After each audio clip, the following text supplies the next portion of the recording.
Hello, everyone, and welcome back to another week of the Empire State EndZone. Alongside me is Francis Boeck. My name is Jacob Fyock. And Francis, already we're heading into week 3. We've had some very good competition take over the past couple of weeks, and week 3 should be no different as well. Yeah, week 3 is kind of the time when you separate the contenders from the pretenders. A lot of 2-0 teams right now, some of them surprising, some of them not.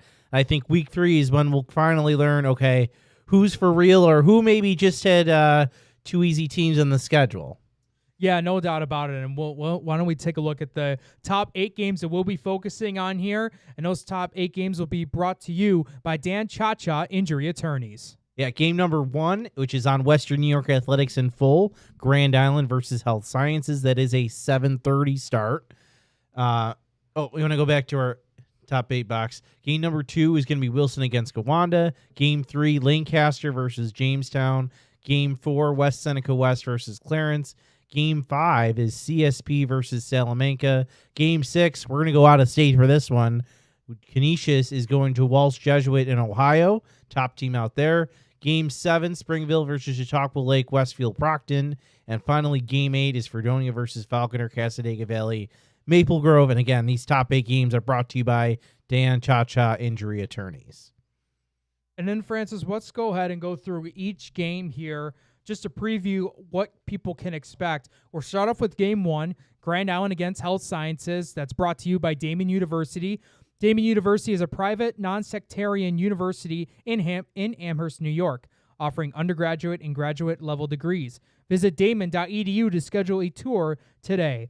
And this is the one game that I am focused on for this matchup. Heading into this game for them, Grand Island's 2-0, 1-0 in Class A2. They dominated over North Tonawanda last week, and a lot of it came from their guy, Dominic Nucci, their senior running back / linebacker, had 72 yards on the ground, 3 touchdowns. He was a big part of that game, especially along with Andrew Kozlowski, who had a receiving touchdown, and Anthony Mantione with 1 passing touchdown. So these guys have been able to bring a lot of guys back from last year's team. They're going to create a challenge, especially Dominic Nucci, who's having a really good start to the season. As for Health Sciences, they're also 2-0 overall and also 1-0 in Class A2. So this is where you mentioned about contenders versus pretenders, because a lot of these teams are taking on their divisional opponents for the most part. And for Health Sciences, they defeated Kenmore East last week. Defense made their presence known. 5 sacks, 2 interceptions, and 3 fumble recoveries. They got a lot of good players on this team. Kyvon Pitts is one of them, who was a Week 1 Conley Cup Player of the Week. But last week in Week 2, 110 yards rushing, 1 touchdown last week. Also had some really good other players. Arnett Williams, get this, 102 receiving yards, 2 touchdowns, 2 catches. So every time they went his way, he caught that ball, it ended in 6. So he's going to be another key guy to look out for. And the other thing I want to mention about this Health Sciences team, the way they've scored the ball this season, Francis, has been nuts. They've already combined 100 points throughout the first 2 weeks of the season.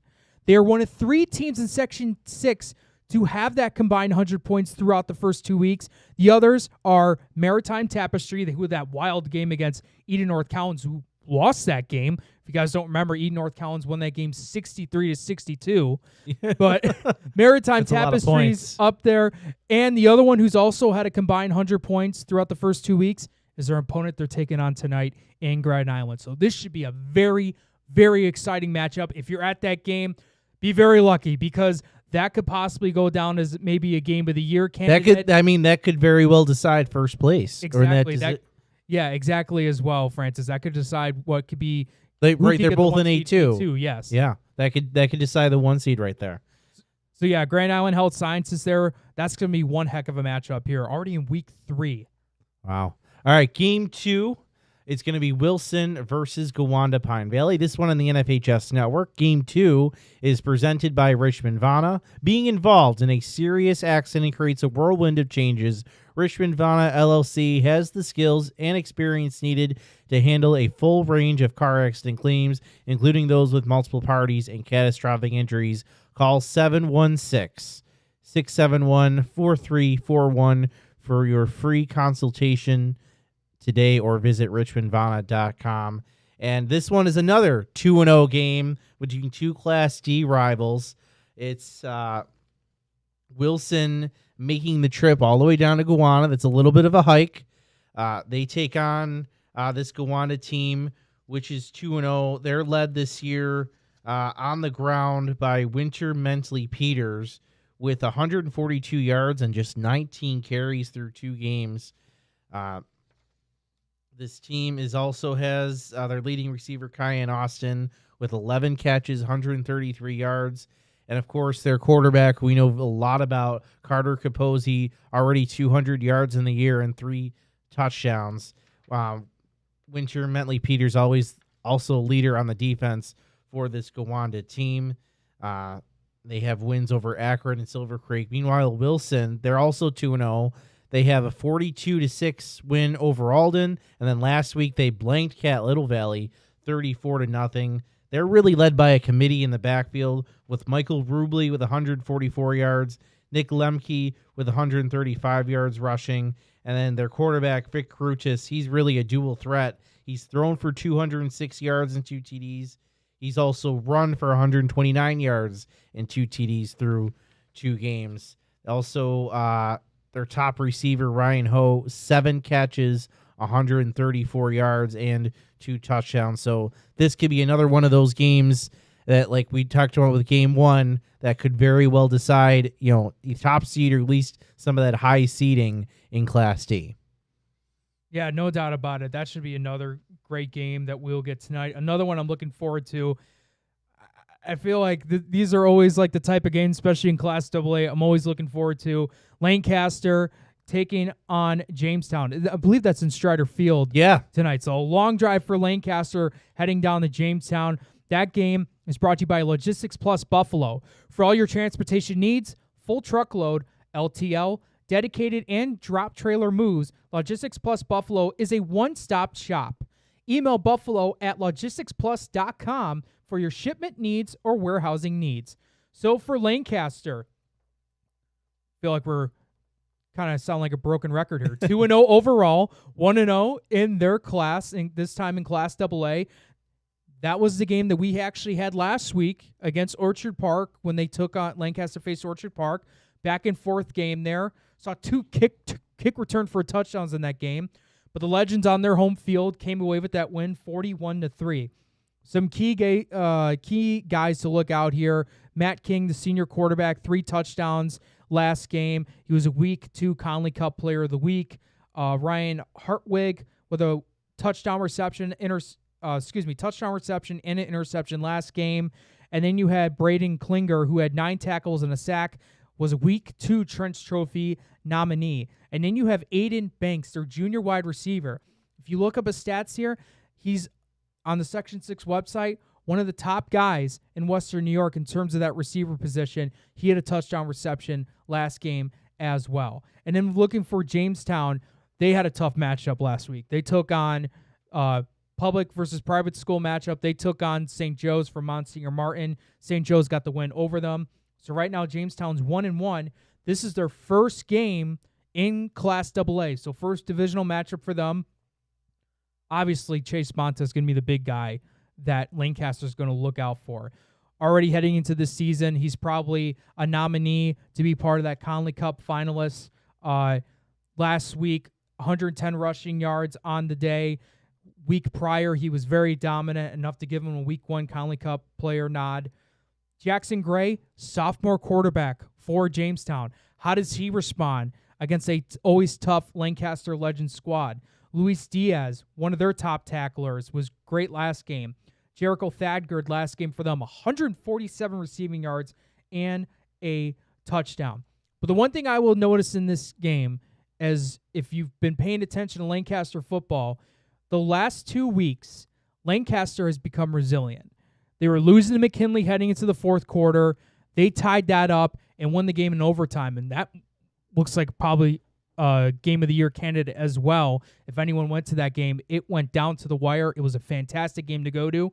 And then against Orchard Park, there was times that second half when OP made it a challenge, but the Legends overcame adversity and came away with a very good divisional win early on in this season. So there's a lot at stake. There's a lot at stake here for both teams. I wouldn't be surprised if this is a little bit similar to what we saw last week when they took on OP.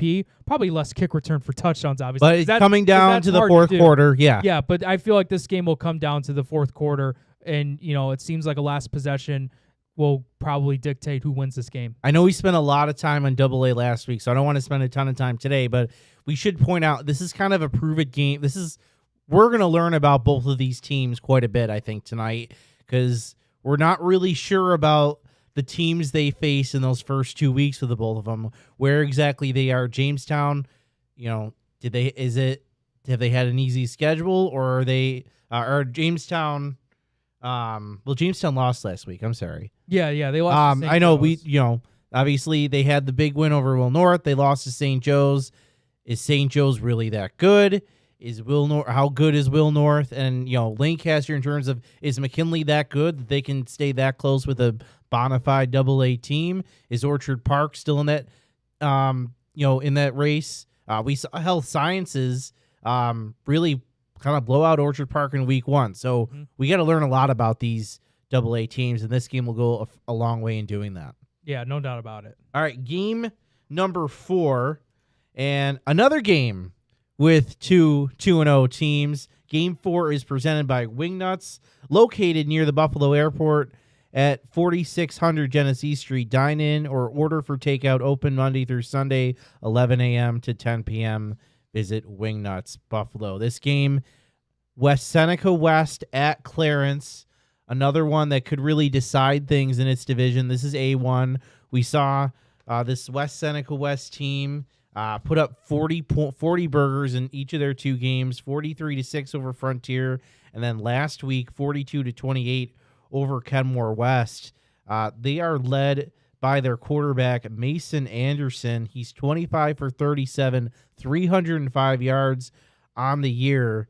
And then their running back, Jared Freeman, who is back this year with 149 yards as well. So a lot of offense with this West Seneca West team. We kept hearing about Mason Anderson over the offseason, and so far he's kind of lived up to the building. So that's West Seneca West on that side. The other side is Clarence, a team we saw last week pick up a 28-13 win over Sweet Home. Of course, they're replacing a lot this year, including a new coach, Chris Dixon, who is entering his 3rd game as the head coach of Clarence this year. They're led this year by their dual threat quarterback, Nathan Arnold. He's thrown for 340 yards, 4 touchdowns. He's also run for 73 yards and 2 touchdowns. He also have Ryan Premlewski, who has 63 yards and a touchdown as well on the ground. And defensively, they're led by Matt Majewski with 20 total tackles. 2 receivers, Harper McKenzie and Eric Agulia, with 6 catches on the year. So 2 high-powered offenses. I'm excited to see how this one matches up. And if you're West Seneca West, you look at your schedule. You win tonight. You have Sweet Home next week, who Clarence just beat. And you have a Will North team, which we're still trying to figure out, but you have a good chance of running the table. And then you go to that Friday, October 24th, the end of the season, against their rival West Seneca East. Those 2 teams could be undefeated, and we could potentially, that could be a preview for a game at the stadium. Not to get too far out of ourselves. Right. No, I mean, we still got a long way to go, but like you mentioned, there's a lot of things that could come into play, and the end result of that game could show us what could be foreshadowing down the road for those teams. And here's one that could be foreshadowing C South. How about this one? Climber Sherman Panama taking on Salamanca. Both teams undefeated, 2-0, both 1-0 in Class C South. I know we'll talk a little bit about the games that happened yesterday, but Southwestern Frewsburg won. So right now, according to this, they're currently number 1 in C South. We'll see how that happens as the night goes along. But for CSP, they defeated the trio squad of Falconer, Cassadaga Valley, Maple Grove last week, 46-30. Carson White carved through that defense.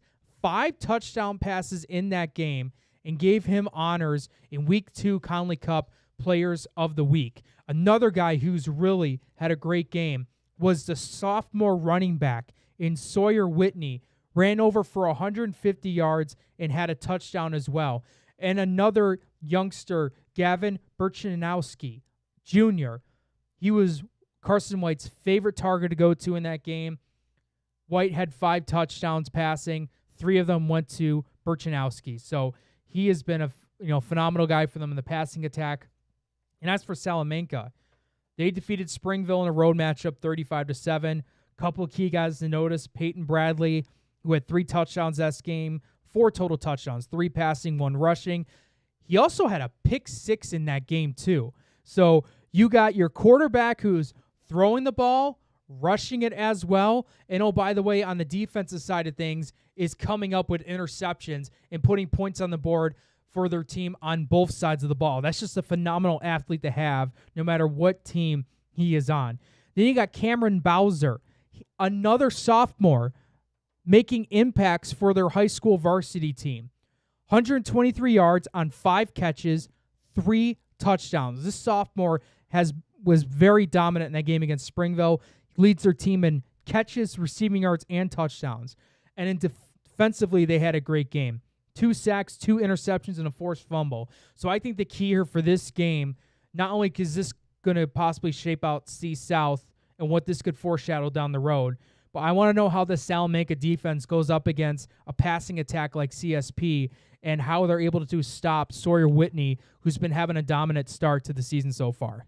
Yeah, C-South kind of going through some changes, as is both of those programs. Salamanca replacing a lot of great players, and CSP, Ty Harper, state championship winning coach, leaving. So 2 programs that going through some changes, but appear to be keeping their levels high. Yeah, and then just a reminder, that game between CSP and Salamanca is brought to you by SUNY Cortland.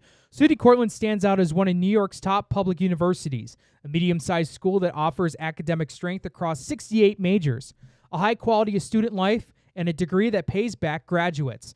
Visit www.cortland.edu to schedule a visit today. All right, game number 6. We are heading down the 90 to the Buckeye State, where the Canisius Crusaders will take on Walsh Jesuit out of Ohio. Walsh Jesuit, the Warriors, they're 4-0 on the season. Remember, they start early in Ohio. This team, according to Cleveland.com, is the number 2 team in the Division II in the state of Ohio, so a very good team. Their defense has allowed just 26 points in 4 games as well, so a tough matchup for Canisius team, which is 1-1. They won their first game against Scranton, PA, 48-28, and then lost last week to Ironton, Ohio. Ironton out of Ohio, 55-21. Of course, they're led by Elijah Kimball, who we know has had a great career so far in his freshman and sophomore seasons. Has several D1 offers already. He's now a junior, now a leader on this team, and looks to be leading the Crusaders back to another Monsignor Martin title, and they're going to try to get over the hump for a state title. And that starts with playing these games out of state against these highly ranked teams in other states to really kind of build your muscles up and get yourself ready for down the road. Not only for your in Western New York stuff, but your out of Western New York stuff later down the road. So we'll keep an eye on that one. We think Walsh Jesuit will be providing us a feed, so we're going to try to keep up on that one throughout the night. And another good another matchup here will be Springville taking on the trio football school squad of Chautauqua Lake Westfield Brockton.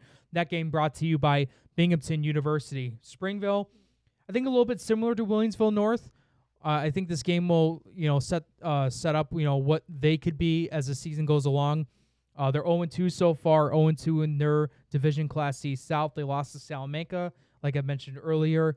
But a couple of key guys to look out for: Grant Mikowski, 112 yards of total offense in that game, including a rushing touchdown, was also 3rd on the team in tackles. So he's been able to do very well on both sides of the ball. He'll be an impact player for Springville. And another guy will be Bailey Oatman, who had 11 tackles in that game, which led the team as well as a sack. On the other side, Chautauqua Lake Westfield Brockton, 2-0 overall, 1-0 in Class C South. They got the win on the road last week against Portville. Braden Gibbs, one of the stronger parts of his game throughout his career so far, 5 passing touchdowns, was a part of the Week 2 Conley Cup Players of the Week. And then he's also had some other players to go along with him, and Carson Fairbank, 2 touchdown receptions in that game. Asher Olston with a touchdown reception. Devin Hewis with a touchdown reception. And then Trent Hauser, Week 1 Trent's Trophy nominee, had 10 tackles in that game.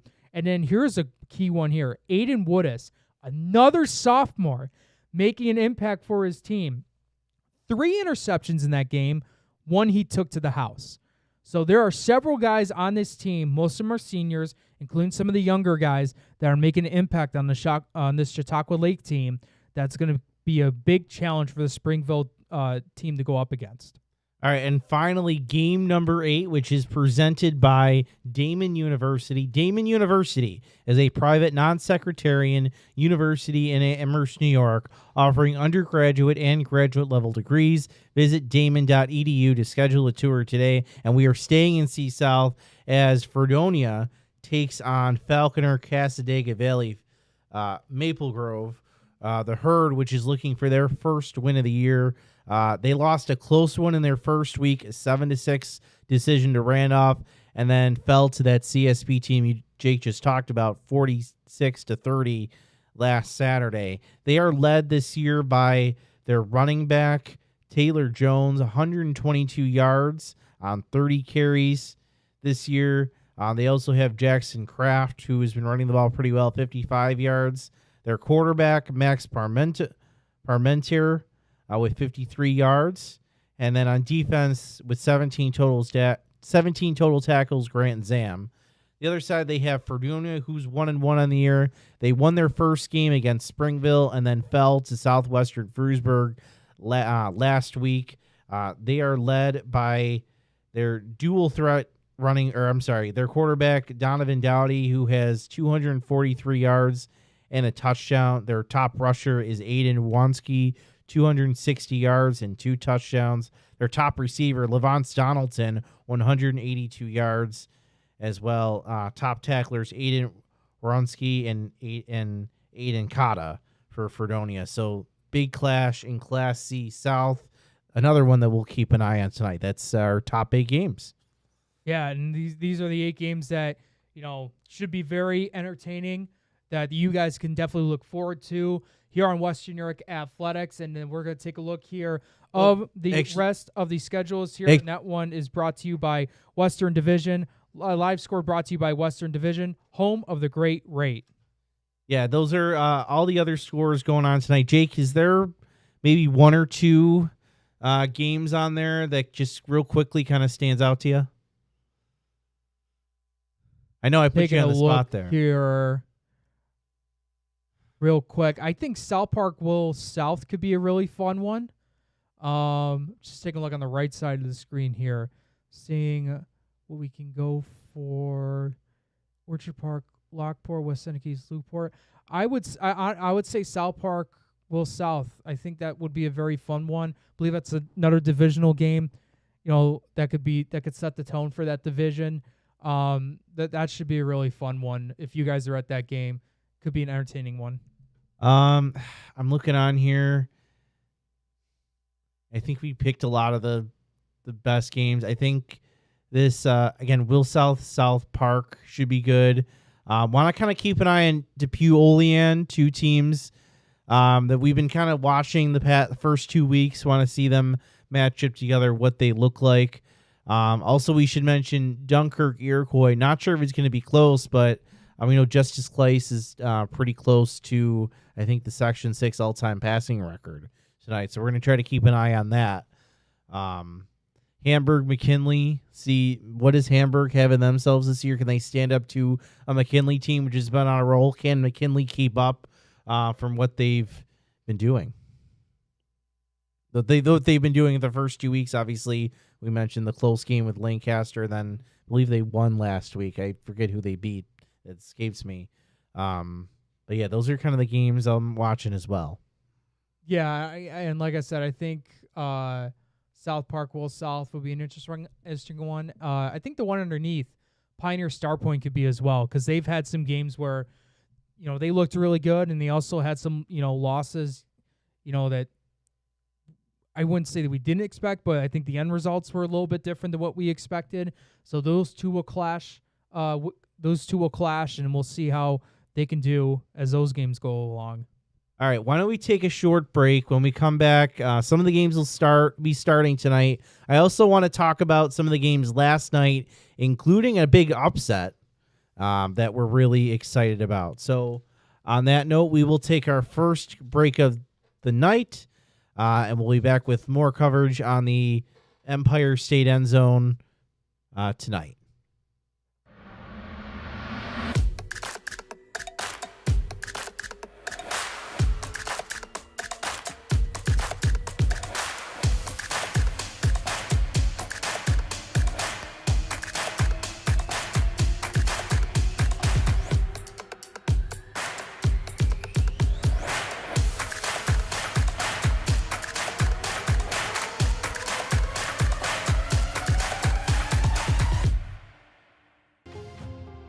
At Richmond Vona, we are seriously dedicated to bettering the communities that we serve. You will get super high level communication, and you are getting a team of dedicated attorneys, paralegals. If you put your trust in us and hire us, we promise to take care of everything. Call us as soon as possible so we can start the investigation to fight to get you the settlement you deserve.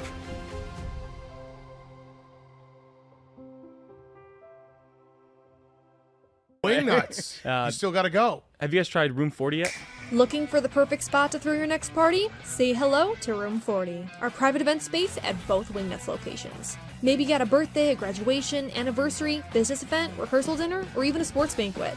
From intimate get-togethers to rowdy celebrations, Room 40 is built to handle it all and fits up to 60 guests. With custom food and drink packages, flexible setups, legendary Wingnuts hospitality, and all the wings you can handle.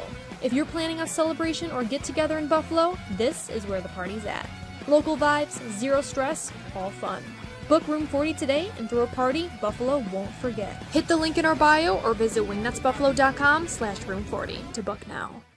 All right, well, I'll go if you go to Wingnuts. Deal. Why do you exercise? To look better? To feel better? To drop a few pounds? To train for an event? To defy age? Or to keep your ability to say yes to the things you love to do? Whatever motivates you, G&G Fitness Equipment is here to get you there. Treadmills, ellipticals, rowers, bikes, home gyms, and accessories. We'll pair you with the right equipment, teach you how to use it, and be there every step of your fitness journey. G&G Fitness. Your goal is our goal. I'm George Wiley, a senior at Canisius High School. As the only Jesuit high school in Western New York, Canisius delivers a life-changing education. Canisius prepares young men for acceptance into the nation's finest universities, and our community supports us at each step of our journey. We are proud of our excellent athletics and our emphasis on service. This place is special. Let us show you why. Experience firsthand the excellence of Canisius High School. Schedule your visit at canisiushigh.org.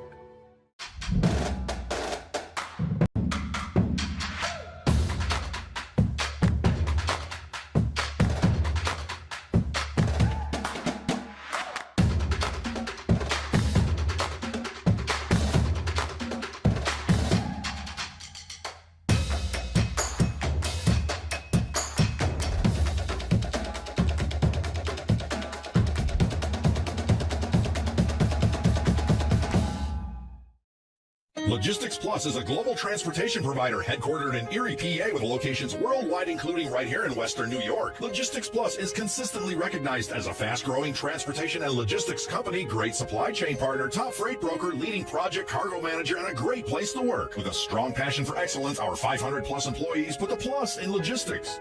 Or an efficient, personal approach for all of your transportation needs. More information about our Buffalo office is available at logisticsplus.com/Buffalo. All right, welcome back, Empire State EndZone. Friday night games just starting up right now, but I want to take a moment to go back a little bit to last night. 4 games actually were played tonight, besides that one in Orchard Park, which everybody loves to talk about, including one which happened was one of the earlier games that I think you have to call a bona fide upset. But for actually, we want to start with the other ones. We should say Franklinville, Ellicottville beat Allegheny Limestone 28-12. Southwestern Frewsburg game we were at 34-0 win over Portville. You can check out that post-game interview with Tom Prince on our social media. And then Cheektowaga defeated Lakeshore 26-14. But Jake, the upset last night was Barker Royhart going into Medina and beating the Mustangs 29-22. That one, I saw that last night scrolling on my X-Feed, and I was like, wait, what? I did not see that one coming. No, I don't think a lot of people saw that, coming in their mindset as well. And I'm just taking a look at some of the stats from that game. Barker Royhart only threw the ball 4 times that game.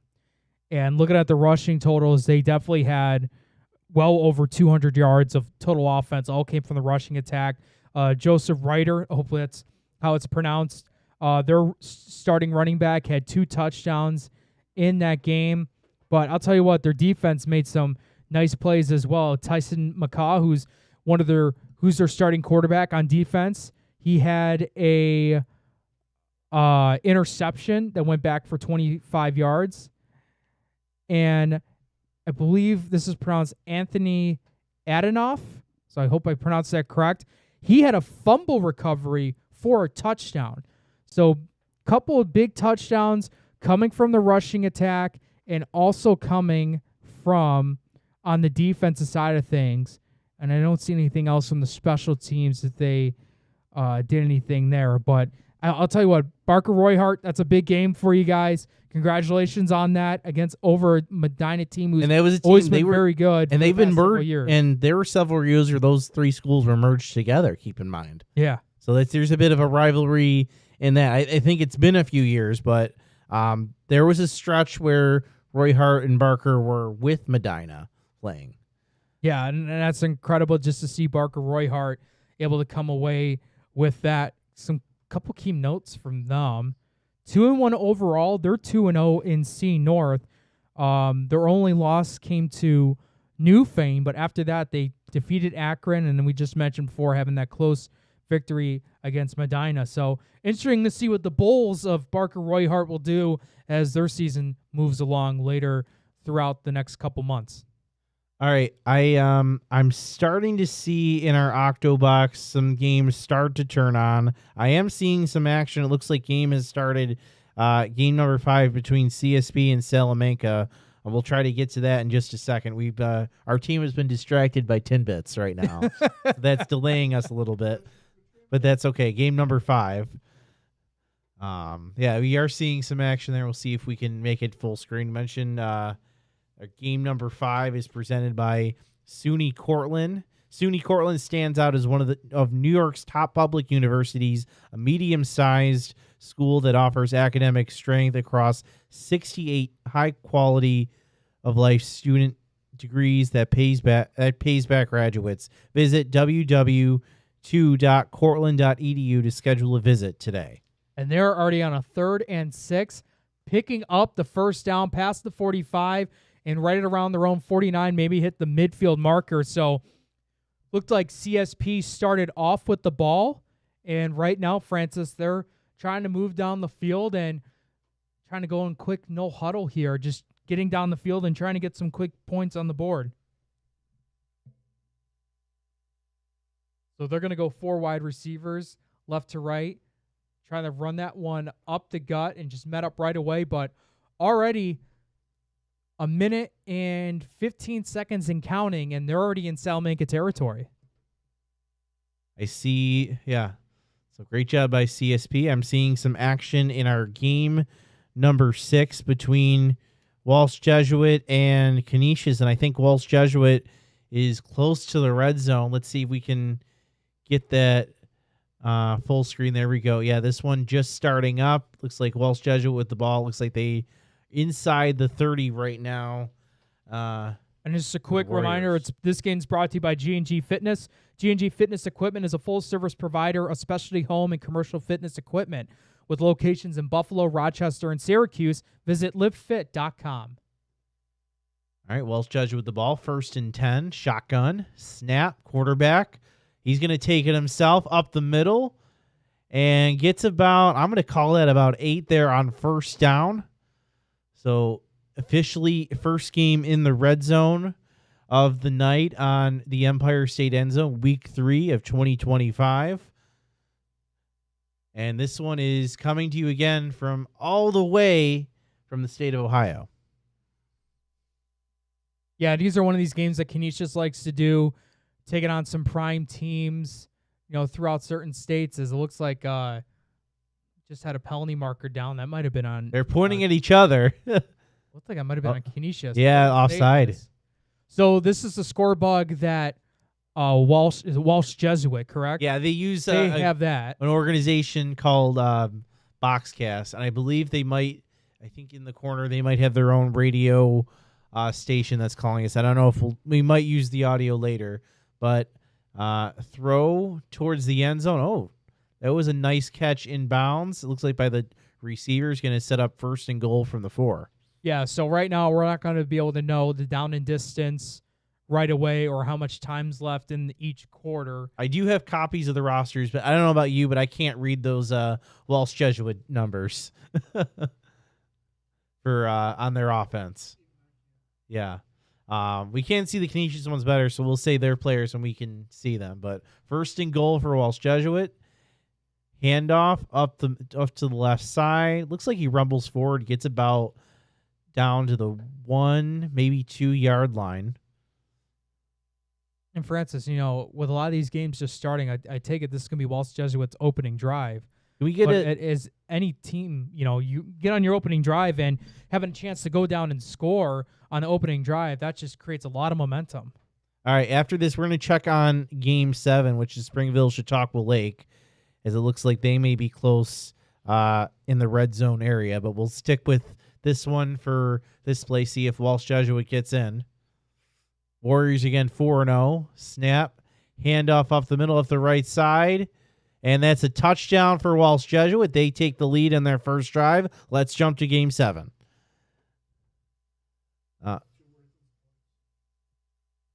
All right. It looks like Chautauqua Lake has the ball here. Or is it? Yeah, it looks like Chautauqua Lake does have the ball here. They're 1st and goal right now. So this game by Chautauqua Lake taking on Springville, that is brought to you by Binghamton University. So let's see what they go ahead and do here. They're taking on Springville. Looks like, again, opening drive, Chautauqua Lake. They got just over 10 to go here. Snap, trying to run it up to the left side. Got met up close to what looks like to be the in between the 5 and 6 yard line. All right, let's jump back over to game number 5 where we started CSP Salamanca. And looks like Salamanca has the ball deep in their own, and so that's not quite a red zone, but clearly a long way to go for Salamanca, and you saw a nice run there to start out with. Yeah, no doubt about it. See who that was for number 4 for Salamanca. That was Peyton Bradley, so one of their key guys on the team. So it looked like CSP must have punted and then got pinned in their own territory. Just saw right there, just coming back on your screen, Chautauqua Lake picking up the touchdown. They're quickly up 6-0 early on in their contest. All right, so Chautauqua Lake gets on the board. That's the 2nd touchdown of the night on the Empire State EndZone. So we'll stick around to see. So it looks like they're going to go for the extra point. We're also keeping an eye on those other games. I think the health sciences game is a 7:30. Oh, they're going to fake? Oh. It was an interesting. That was very Wait, I have interesting. the replay coming up on my end here. Let's see. Oh yeah, they snapped it back to the kicker.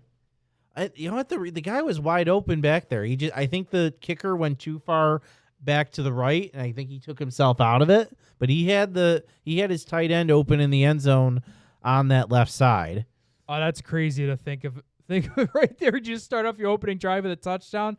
Now you're going to go for a fake PAT, try to go for a 2-point conversion. All right. I like the aggressiveness, and that's what happens. You got a coach like Ty Harper under your helm. All right, let's take a first look at Game 3, Jamestown and Lancaster. It looks like it was It's the Legends with the ball first near midfield. Game 3 is brought to you by Logistics Plus Buffalo for all of your transportation needs, full truckload, LTL, dedicated, and drop trailer moves. Logistics Plus Buffalo is a one-stop shop. Email buffalo@logisticsplus.com for your next shipment or warehousing needs. So Francis, actually Jamestown that has the ball here. Kind of toughing out both teams having red as your dominant color, but yeah, right Jeremy, they need to be Jamestown needs to go back to wearing green. So, okay, I was wrong. That is difficult, Jake. That's not fair to us. Well, let's see what they do here. They're at a third down. Oh, I can see the score bug on the bottom left. We check on third down about 8. After this, why don't we check on game number 5? So for Jamestown, they're just going to give it to Bonta, running it to the right, and they're going to be short just about a yard. It'll be a 4th down and 1, but definitely 4th and manageable for the red and green. Or in this case, just red and red. All right, we're in game number 5. I think that's CSP with the ball at the 12-yard line, so they're in scoring position. Be interesting to see how they were able to get the ball back. But yeah, CSP looking to be very aggressive early on, taking that snap, running it up the gut to the right side, got inside the 5, and it looks like they may have put him at the 4-yard line. That was Sawyer Whitney, who I mentioned before. You know, we've highlighted a couple of sophomores, Francis, from those top 8 games, and he was one of them. Had a phenomenal job last week with over 150 yards rushing and a score. All right, snap. It's going to be 3rd down and 2 here. Just 4 to go, rolling out to the right, trying to find a guy. He's going to take it himself, and that looked to be too easy there for CSP. That was a touchdown there. Looked like it was Carson White who was able to run it in. And those are usually the plays, Francis, where as a QB, I feel like you're able to do whatever you want. Roll out to the left, see if a guy's open. If he's not there, you got more than enough space to go and rush it in. All right, reminder, game number 5 is brought to you by SUNY Cortland. SUNY Cortland stands out as one of New York's top public universities, a medium-sized school that offers academic strength across 68 majors, a high quality of student life, and a degree that pays back graduates. Visit www.cortland.edu to schedule a visit today. So they kicked the PAT, so with 6:49 to go in that first quarter, CSP's up on Salamanca 7-0. But I'll tell you what, early on. Oh, we have a scoring update from Evan. Okay. All right, well, good start for OP there, trying to get a bounce-back victory over Lockport. But, for instance, I was just mentioning about CSP. They've already had 2 drives within not even 6 minutes in this game, and they've looked very fast and aggressive and then punch it in on the road matchup against a tough Salamanca team. All right, why don't we check in on game 3? Not quite in the red zone yet. Jamestown, but it looks like there's a big measurement here. We'll take a look. Another scoring update. I think we got to add this to the live scoreboard, Evan. I apologize for this. Timon is up 14-0 over Bill Crothers. Or I'm sorry, 14-10 over Bill Crothers. I'm going to give him my phone so he can do that spelling right.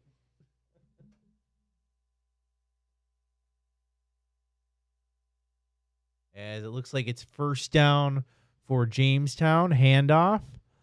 Up the middle, looks like that was Bonta. Up the middle, looks like he got about maybe 1-2 yards. I think they're going to give him 3 yards in this one. I just got a scoring update here. Wilson, who was taking on Gwanda Pine Valley, they striked first on a deep ball in the end zone. So it looks like they scored on a 29-yard touchdown. So it looks like 6-0 is the score in that game so far. All right. And then the touchdown that we saw that from Wicca, hold out. Oh, touchdown Jamestown, bubble screen. Jericho Thagard on Britt hauls that one in and gets the Jamestown red and green on the board. And then Jarek Bresky was the guy who had the touchdown for OP to go up 7-0 on Lockport. All right, why don't we head over to game number. Oh, there's a flag. There's coming back. Well, there's a flag. Why don't we head to game number 6? So real quick, that touchdown didn't count. Is it what we mentioned? Yep. That Jamestown game. So that touchdown didn't count. There was a penalty marker, so it pushed him back.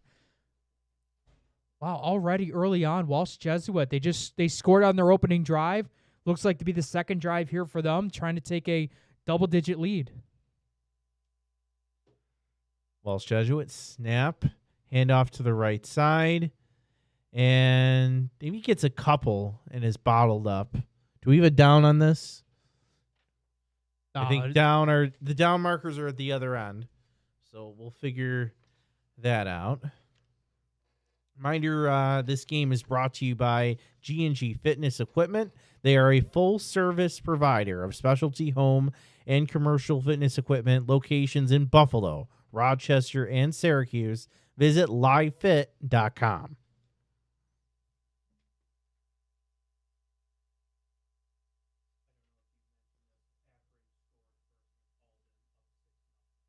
Okay, so Akron's up 6-0 over Alden. That's another live scoreboard update. We'll take a look at our live scoreboard in just a little bit as we keep an eye on these. Or we'll go games. to it right now. All right. Our live scoreboard is presented by Western Division. Western Division, home of the great rates. Let's quickly head back to that Walsh Jesuit game. Looks like they're getting close to punching it in.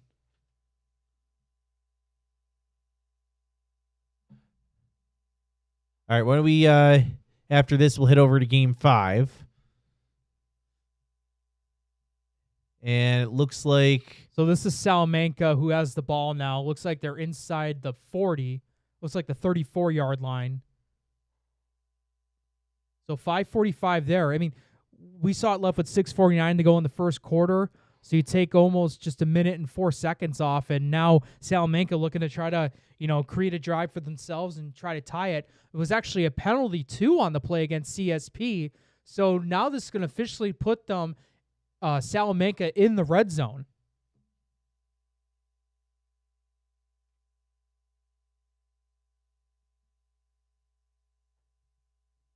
So for Salamanca, they'll make it a 1st down and 10 at the 19 as that clock will tick away.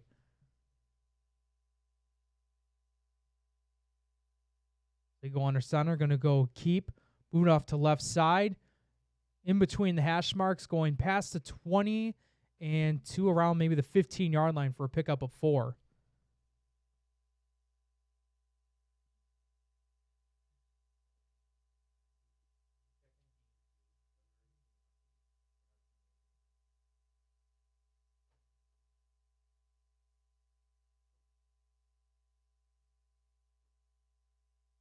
Like we're about to get an update from our game 2. It looks like we go. Looks like the camera. Oh, looks like go to game 5. I think Walsh Jesuit just scored. The game 6. Oh, excuse me, game 6. My bad. So Walsh Jesuit scored there to go up 13-0. Let's actually now head back. Let's actually go to game 5 now. Salamanca against CSP. Salamanca trying to get an opportunity to score. It's a 2nd down and 5. They just ran their 2nd down play. So we'll see what the down's going to be after that. My apologies, Jeremy.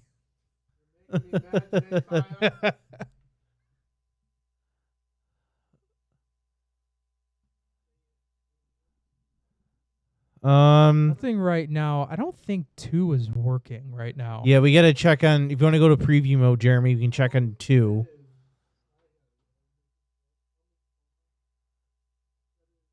And then...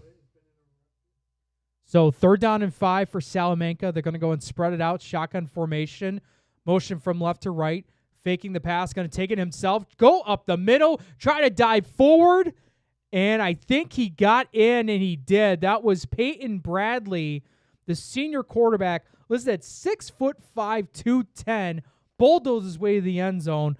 And we'll see what they do for a PAT or possible 2-point conversion. But Salamanca responding right away after giving up a touchdown on the previous drive. So Salamanca looking to tie things up, so we keep an eye on some of the other games. We're working on the Wilson-Gowanda game. Our game number 1, Health Sciences Grand Island, kicks off at 7:30. And then we're trying to keep an eye on West Seneca West, Clarence, and then, Fredonia Falconer.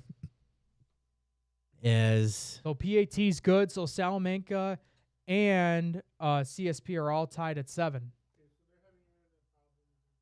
Okay, so why don't we take a short break? We're going to check on some of the other games that we're trying to follow tonight. And then, we'll try to keep an eye on some of the other games we're going to follow tonight and keep you updated on what's going on all around Section 6 and Monsignor Martin. This is the Empire State EndZone.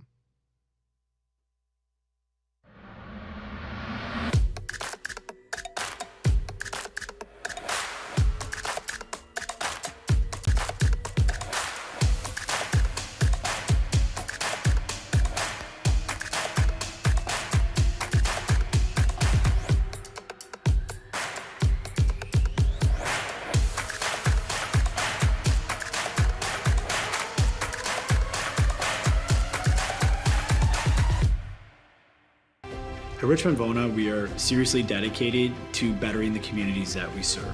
If you put your trust in us and hire us, we promise to take care of everything. Call us as soon as possible so we can start the investigation to fight to get you the settlement you deserve.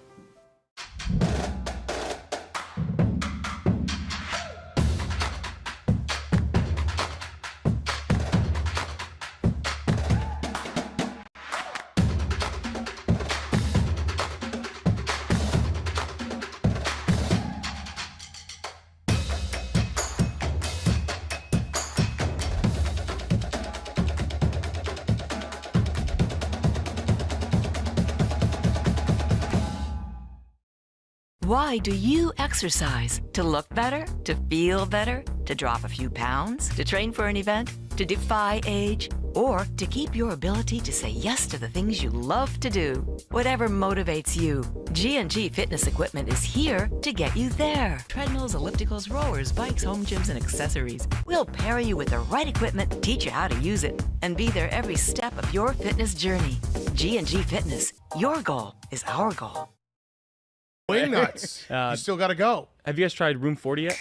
Looking for the perfect spot to throw your next party? Say hello to Room 40, our private event space at both Wingnuts locations. Maybe got a birthday, a graduation, anniversary, business event, rehearsal dinner, or even a sports banquet. From intimate get-togethers to rowdy celebrations, Room 40 is built to handle it all and fits up to 60 guests, with custom food and drink packages, flexible setups, legendary Wingnuts hospitality, and all the wings you can handle. If you're planning a celebration or get-together in Buffalo, this is where the party's at. Local vibes, zero stress, all fun. Book Room 40 today and throw a party Buffalo won't forget. Hit the link in our bio or visit wingnutsbuffalo.com/room40 to book now. All right, well, I'll go if you go to Wingnuts. Deal. All right, guys, welcome back here at the Empire State EndZone. We're quickly going to go to this game here between Salamanca and CSP. Seen a lot of fast-paced action here in this one, Francis. Yeah, it's when they're moving the ball quickly down the field. We already have one touchdown from each team, and CSP is already knocking on the door once again.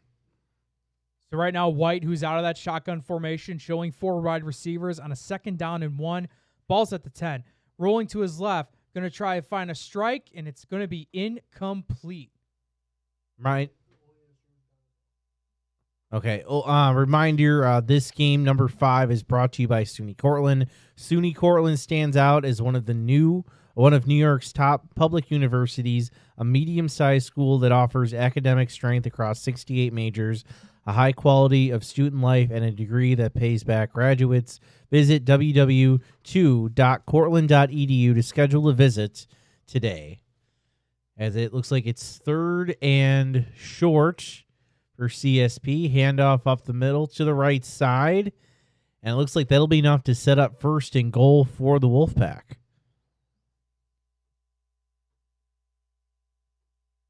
So right now, we haven't seen much action so far in our other games. So we'll stay here on this one because with it being in the red zone, there might be something going on between Lancaster and Jamestown, but let's take a look at that maybe right after this play, see what happens. So 4 wide receivers set. They take that snap. Going to go ahead and pass it off. Go for a screen to the outside. Stay inside the 5. And I don't think he got in. Very short of the end zone. But that will be a 2nd and goal.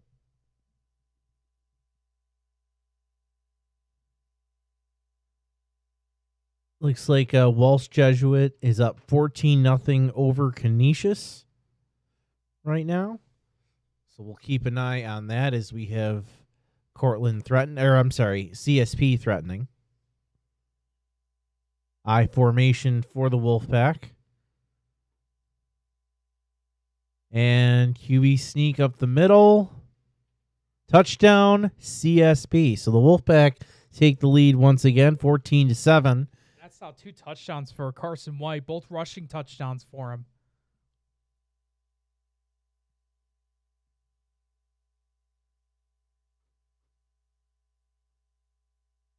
So then now they're going to go for the PAT try.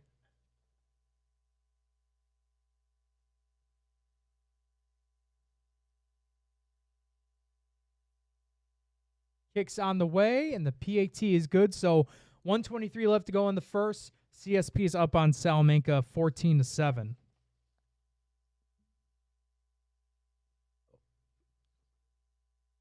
Yeah, let's see. We got another game going on here. Yep. Let's go to Jamestown here, taking on Lancaster. Jamestown having the ball, going for the end around. Nice end around. It looks like that'll set up a 3rd and medium to short for Jamestown. This one looks like it's still no score for the two sides, as it looks. I want to say that says 1:08 left in the first quarter. Looks like it. Well, yeah, very late in the first quarter. Lancaster making the long trip down to Strider Field for this one. Oh, we got a scoring update as that play goes for about no gain. Comes to an end. This is from Gregory Larson from WDOE. Falconer Casadega Valley Maple Grove is up on Fredonia 13-0.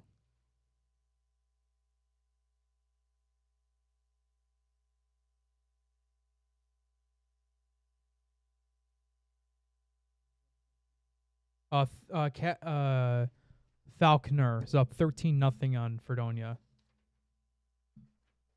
Reminder, this game is presented by Logistics Plus. For all your transportation needs, full truckload, LTL, dedicated, and drop trailer moves. Logistics Plus Buffalo is a one-stop shop. Email buffalo@logisticsplus.com for your next shipment or warehousing needs. Evan, real quick, check that scoreboard. Wilson, Guanda, Pine Valley. Is that 14-0? Okay, just making sure. All right, can we Jeremy, can we check on game 2 and try to hit refresh, see if that might be back up?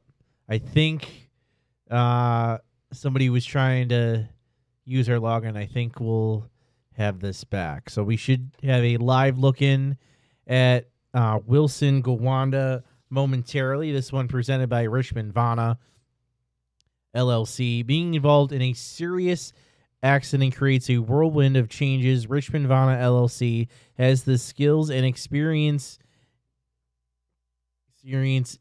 needed to handle a full range of car accident claims, including those with multiple parties and catastrophic injuries. Call 716-671-4341 for your free consultation today, or visit richmondvana.com. Well, let's head over to game 6. I think that's Canisius Walsh Jesuit. Canisius just had a big play. I think that was 23. They had a huge run.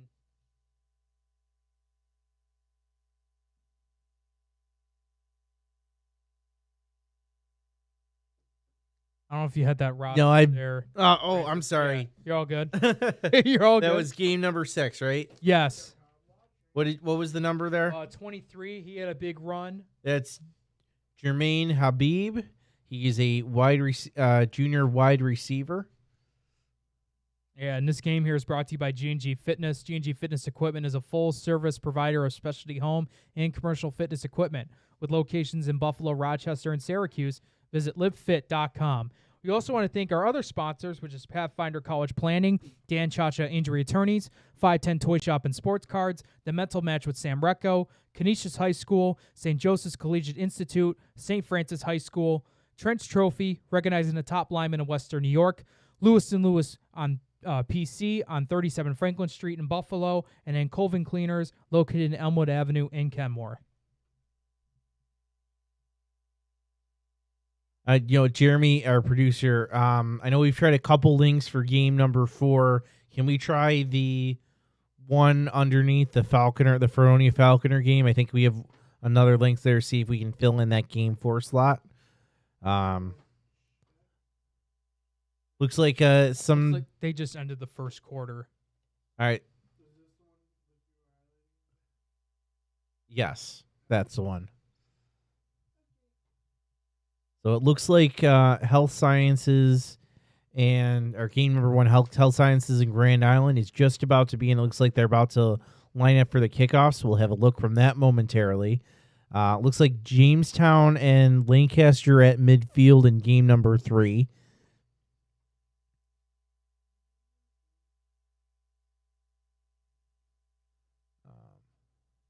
Looks like, I think it was Walsh Jesuits homecoming. That is happening right now.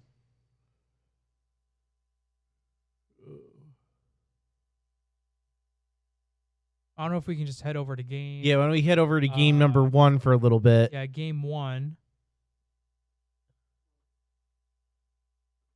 You can see this one in full on Western New York Athletics on our YouTube page. But we'll pop in here for a little bit.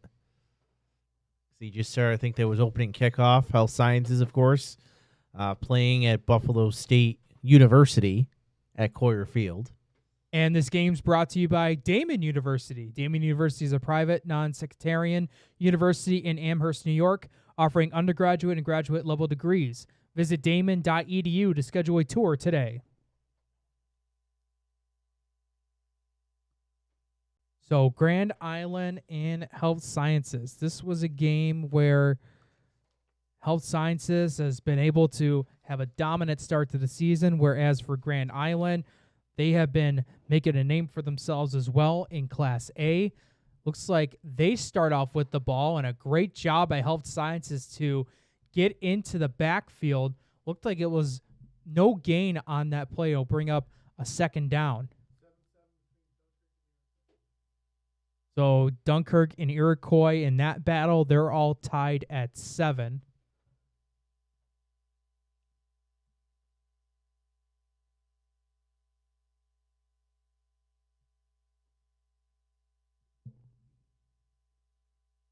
So Grand Island under the helm of their quarterback, Anthony Mantinone, Dominic Nucci, their running back. They spread it out here showing 3 wide receivers, 1 man in motion, going for an end around this time to the outside and picking up a good chunk of yardage. See how close that is to a first down marker. If not, they might be moving it. But very good job there by Grand Island, cutting it to the outside, taking advantage of what they saw in Health Sciences defense. Why don't we take a look at game number 4, which is finally up. We had to make a switch there. It is now Iroquois and Dunkirk. Game 4 is brought to you by Wingnuts, located near the Buffalo Airport at 4600 Genesee Street. Dine in or order for takeout. Open Monday through Sunday, 11 a.m. to 10 p.m. Visit wingnuts.com.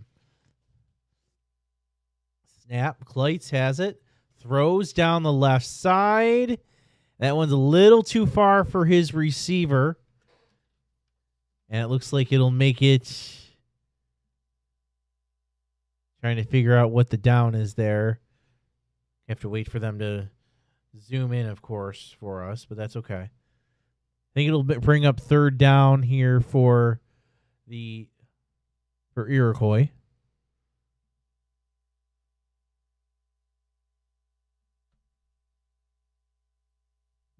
Francis, you said that Justice Kleitz is close to a New York State record?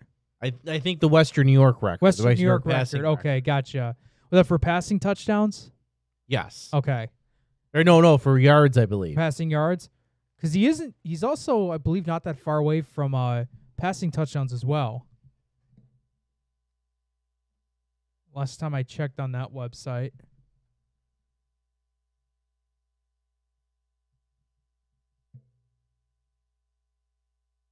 You know what, Jeremy? I'm just dropped in a new link for you for under backup 2 for game number 8 because we're still trying to fill that one.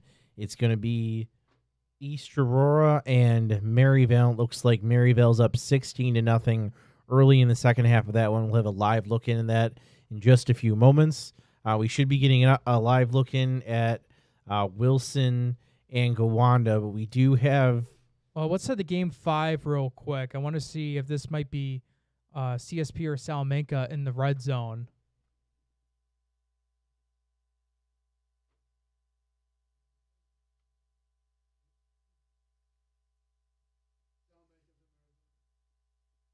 All right, so Salamanca taking out themselves towards the right side.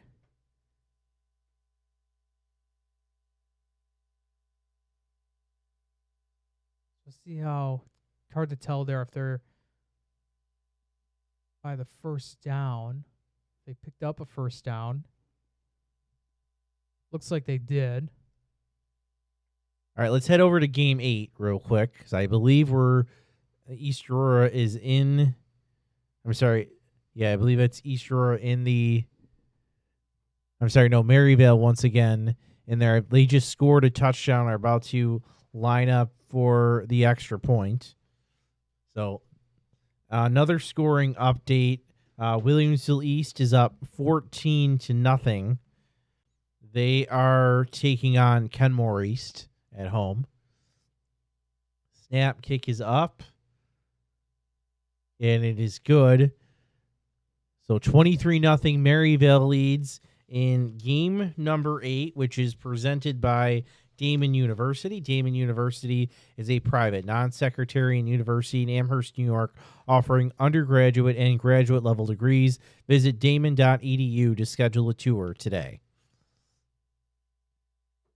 As looks like we got 7 of our games 8 are up. We're still waiting on Wilson Gowanda, right? The crew there is still fix things out. I did just see an update. Braden Carmen is out there. Wilson is up 14-0 right now. That update was about 10 minutes ago with 8 minutes left in the first quarter. In that one, Michael Rubel scored the last touchdown for Wilson on a 60-yard punt return. Why don't we head over to game number 7? It looks like action is happening near the end zone. Let's see if it's a red zone right now. Looks like it's Chautauqua Lake with the football, and they are heading towards the end zone. Actually, they're inside the 10 right now. It looks like it's 2nd and 3 from. Oh, no, it's first and goal. I think it's 1st and goal now.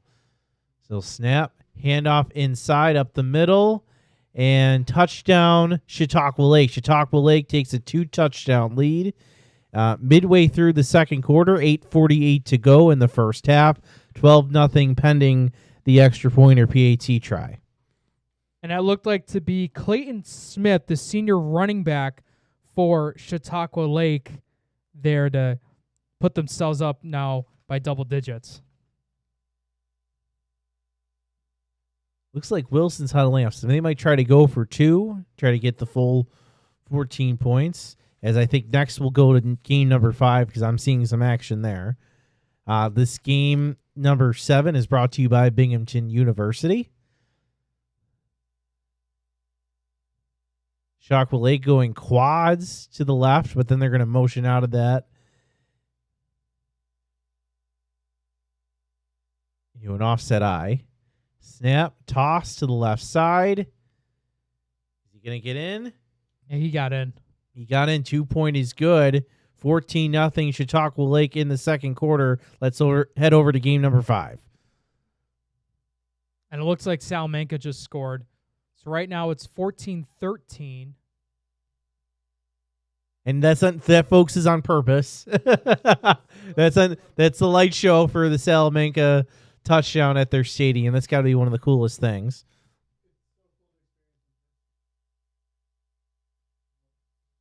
Jeremy approves their light show.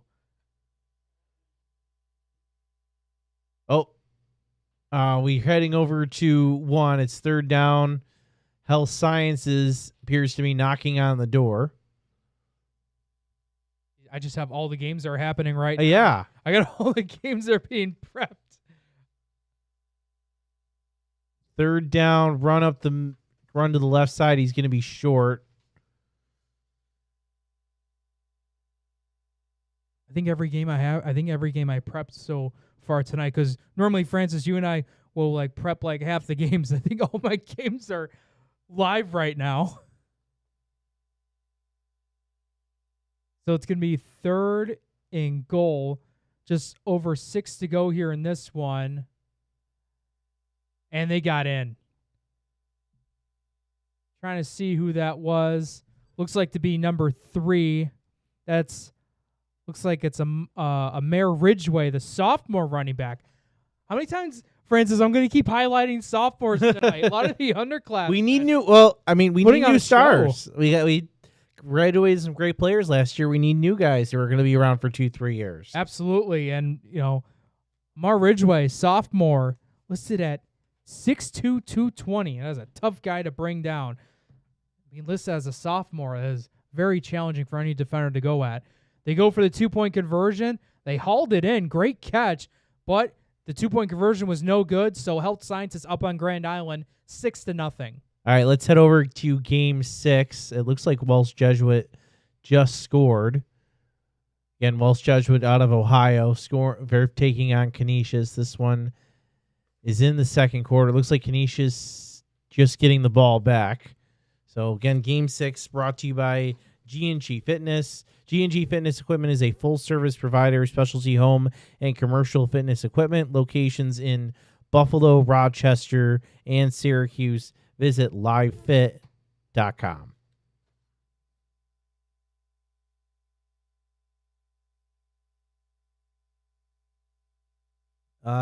Update, we have Newfane leading Cattaraugus Little Valley 12-0 in the first quarter. End of third quarter, Timon leading Crothers 27-10. And Williamsville North up 7-0 over Kenmore West. And another one out from Wilson. Lakeman are now up 21-0. Wilson gets their third TD. Brock Lepsis scores on a 4-yard run. And it's 3:10 left in the first quarter. Let's head over to Jamestown, where it sounds like the Legends are in the red zone. I can't tell on that screen. It says 7-0. Jamestown scored. Okay. Scoring update here. West Seneca West is up 14-0 on Clarence. As for Lancaster here, they're getting very close to the end zone.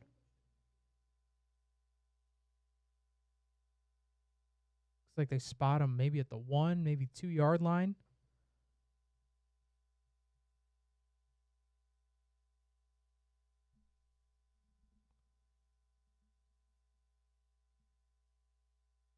So go ahead, try to take that snap in the middle. They're saying touchdown. They got it. So Lancaster just scored on a goal line stance. And let's see what they do here. PAT, maybe 2-point conversion. Looks like they might go for a PAT chance. Health Science, if we can, after this, we'll jump back to game 1. Because Health Science already got the ball back and they're threatening. Yeah, I saw it out of the corner of my eye on our screen, Francis. Health Sciences made a tremendous play. Snaps down, kick is on the way.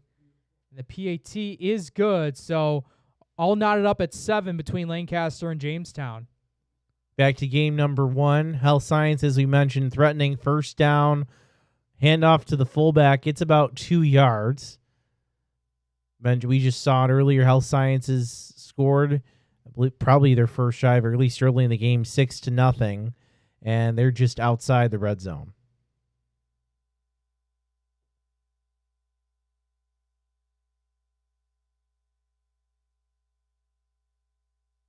So Health Sciences will just keep it on the ground attack. Got some nice blockers, and I'll put them close to the first down marker. All right, we're going to head over to game number 4, which is Iroquois and Dunkirk.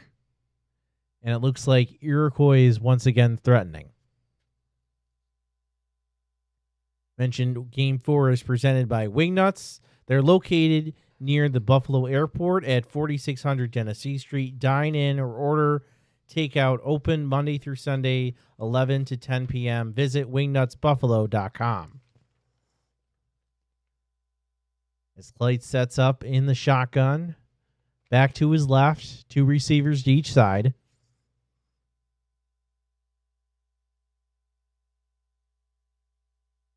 Motion man, snap, Clyde's gonna throw, and then he's gonna take it himself. Gets down to the 5.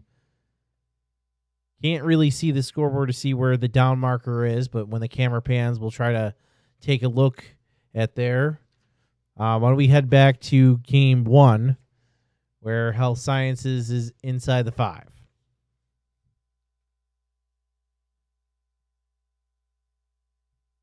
So for Health Sciences, they keep that same fullback, tailback set.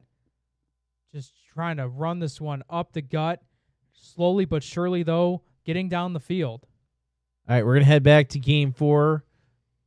And Iroquois trying to get in. I think he got in. Yeah, he did. He had to fight through a couple tackles, but he gets in, and Iroquois adds to their lead. But we're going to head back to 1. So from the snap, going to go to Guy here, and I think play was halted. Looked like there's going to be a penalty, and it's a false start on Health Sciences. Yeah, false start on Health Sciences. Why don't we jump back to 4 as Iroquois gets ready for the extra point. Iroquois right now up 20-7. 27 pending this extra point.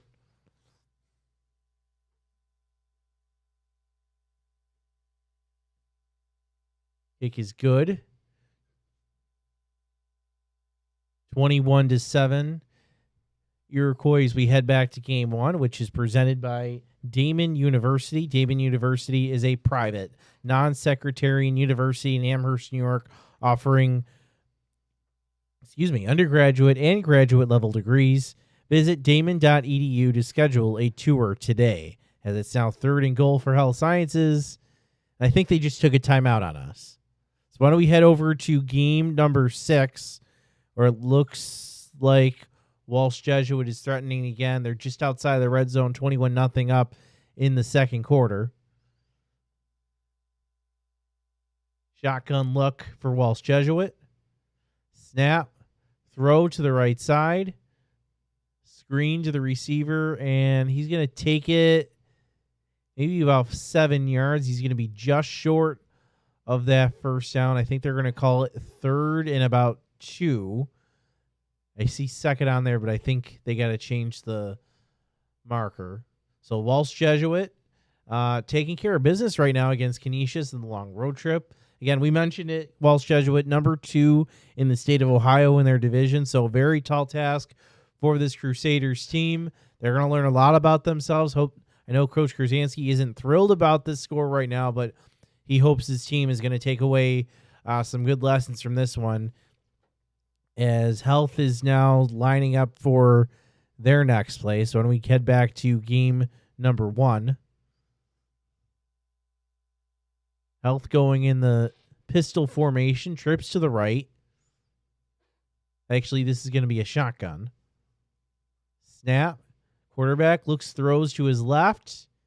It is incomplete.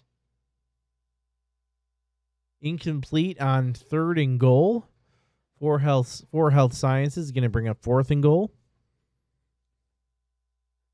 See if we had a scoring update here, Evan. 21-0. Wilson's up on Guanda Pine Valley. This is from Braden Carmen. Guanda Pine Valley has not registered a first down yet so far in their game, even though it's heading towards the end of the first quarter. All right, looks like Lancaster. Okay, so I was wrong. So while the ball is close to the end zone, it's Lancaster with the ball deep in their own end. It looks like there's about 4 minutes left in the first quarter, so we'll keep an eye on this drive. No, it's James. Oh, no, I'm wrong again. These colors confuse me. So they went to Bonta. One day I'll keep track of it. Why don't we head back to 1? There was a flag, it looks like. So Health Sciences still inside the 5. We'll see if this one resets the downs or if it'll keep it 4th down. So it looks like it'll be 4th down for Health Sciences. We'll stick with this one.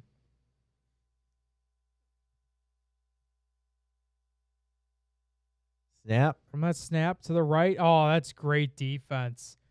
Absolutely phenomenal job by Grand Island. And I believe that was Dominic Nucci there. No, it was not. It was like 22. That was Riley O'Brien. Guess what, Francis?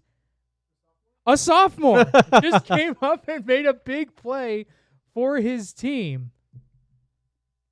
Oh, that one got into a break. So let's see. Where we head to next? Why don't you head back on camera? So we're not showing a ad that isn't ours.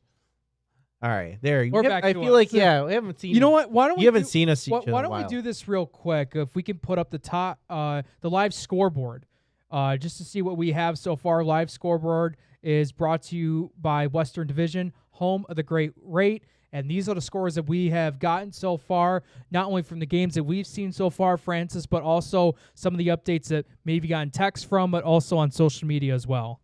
Yeah, it looks like 14-0 last update, West Seneca West over Clarence. McKinley, 24-0 over Hamburg. Falconer, 14-0 over Fredonia. Wilson, 21-0 over Gowanda. We should be getting a live look from that pretty soon. Other games, Williamsville East, 14-0 over Kenmore East. Williamsville North, 7-0 over Kenmore West. In the North Tonawanda, beating Amherst 21-6. That's in the second quarter. Orchard Park, a 2-score lead on Lockport. West Seneca East, 20-0 right now, or 20-6 right now over Lewiston Porter. Eden North Collins has a touchdown lead over JFK. Same for Akron over Alden. Maryvale, as we've seen a couple clips from, 23-0 over East Aurora Holland. Still waiting on a score from Cleve Hill Batavia. Randolph, 8-0 over Silver Creek Forestville. Oh, I'm sorry, 8-0 Batavia. My eyes are getting to me. That's where the light is, folks. That's what's throwing me off. We followed the CSP Salamanca game tonight. That's been a back-and-forth affair. Chautauqua Lake, Westfield, Brockton, 14-0 over Springville. Tied 7-7 between Lancaster and Jamestown in the second quarter. And what? Okay.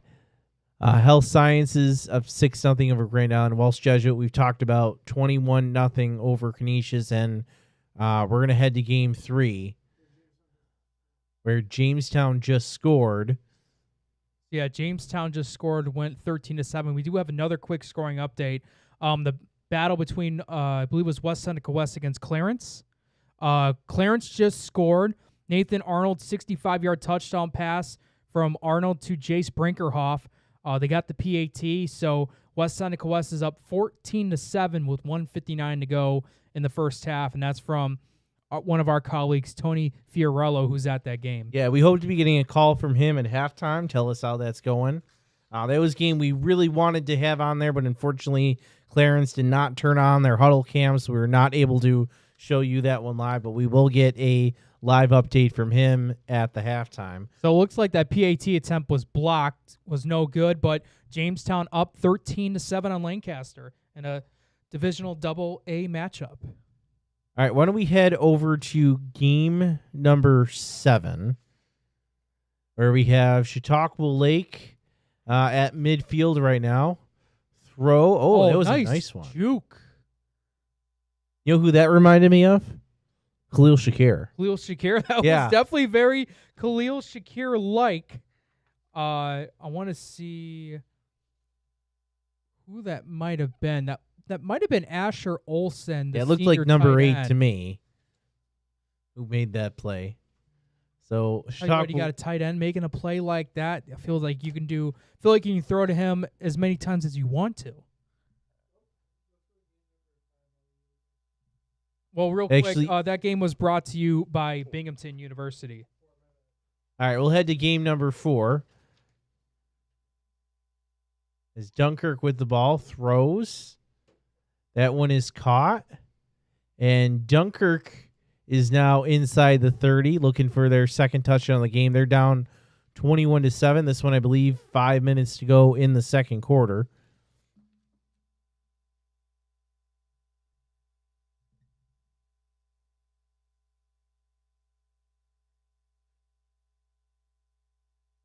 Why don't we head after this? We'll head back to 8. I want to see what happened there. There may have been a penalty of some sort because I'm seeing them back close. I'm sorry, that's game 8. Never ignore me, folks. A Dunkirk on a first down gets a short gain. Why don't we head back to game number 7?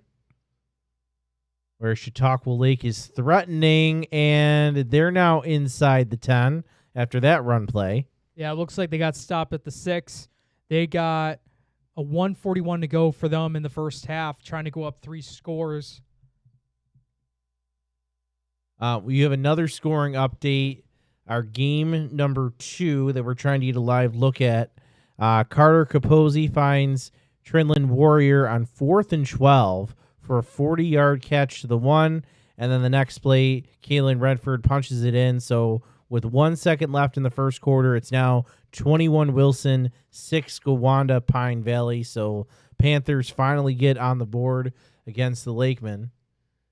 As we head back, we stay with game 7, handoff up the middle. He got in. So that was number 12, Thandon Bensink, the junior running back. And Bensink, had a good game last week, continuing on into this game as well. Picks up that rushing TD, and now Chautauqua Lake with a commanding 3-score lead, 20-0, with a PAT on the way. Mind you, Game 7 is brought to you by Binghamton University. Another scoring update. This game at halftime, Falconer Cassadaga Valley Maple Grove leads 13-0 over Fredonia. As it looks like the extra point was good, so it's now 21-0 Chautauqua Lake. It looks like it's 1:07 to go in that game. We want to check on game number. What do you think? Number 3. It looks like it could be close.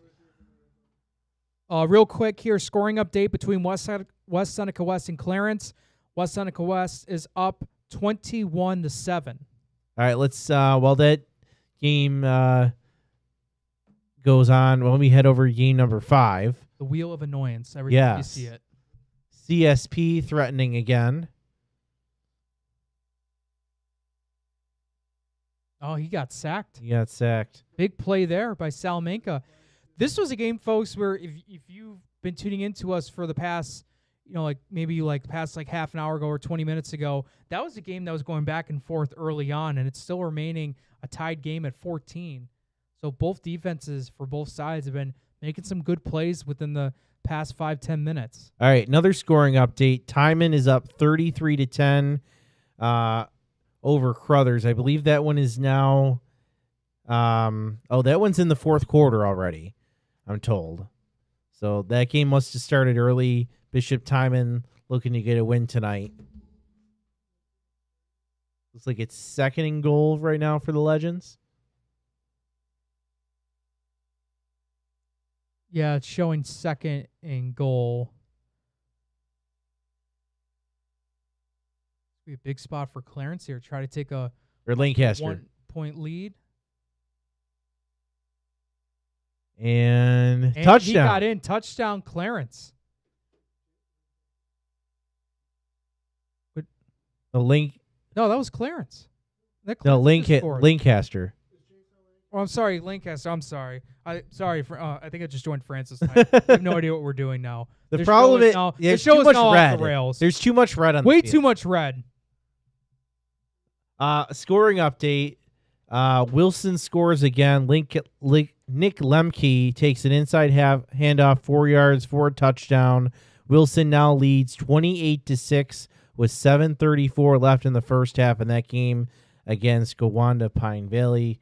I think we're gonna have I know that our crew out there is still working on their issues there. We should have a live look from there pretty soon when we head to game number 8, where it looks like Chautauqua Lake.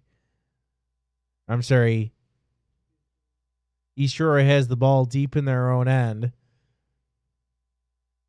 And Chautauqua Lake, I think they're sniffing for a safety. And we head back to game number 4.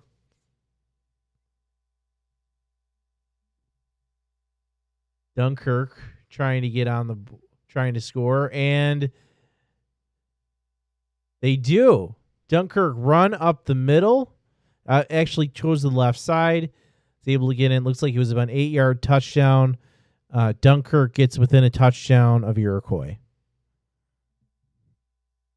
That's our game. Nice little battle there between Dunkirk and Iroquois. Dunkirk keeping it now a 1-score lead. Reminder, this game is brought to you by game number 4 is brought to you by Wingnuts Buffalo, located near the Buffalo Airport at 4600 Genesee Street. Dine in or order for takeout. Open Monday through Sunday, 11 to 10 p.m. Visit wingnutsbuffalo.com. As that extra point is good, so it's now 21-14. Iroquois leads over Dunkirk. And why don't we check in with game number 7? Looks like that one's in a timeout. Why don't we check game number 8? East Aurora and Maryville. Yeah, East Aurora, Maryville. So East Aurora trying to get on the board late in this first half. Handoff up the middle. Oh, that was a great play. The running back, number 7, broke. He should have been down in the backfield, but just runs through the tackle and is able to power his way in for the score, the first score of the game for East Aurora. Take a look there real quick, see who that might have been that scored. Looked like that might have been number 7.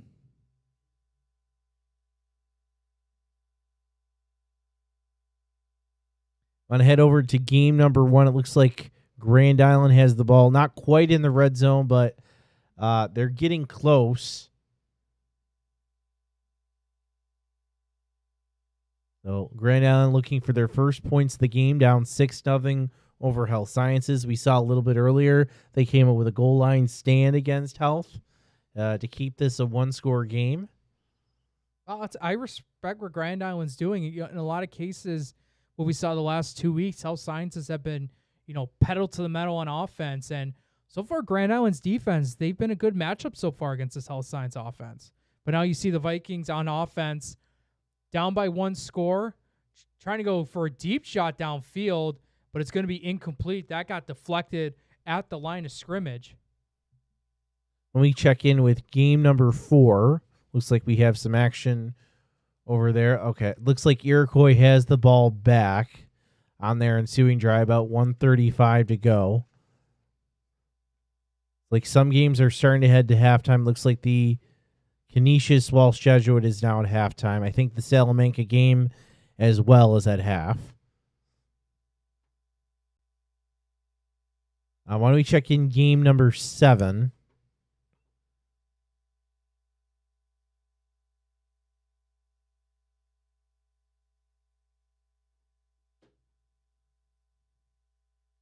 Game number 7 is Lake Chautauqua Lake, 46.5 to go. Let's see if they're going to try to move the ball down the field. Again, this game brought to you by Binghamton University, and I apologize because now that's a punt. Oh, that got punt. Did that went out of the end zone, or did they go and recover it? They did. So Chautauqua, I believe Chautauqua Lake just recovered a blocked punt and got it into the end zone for a touchdown.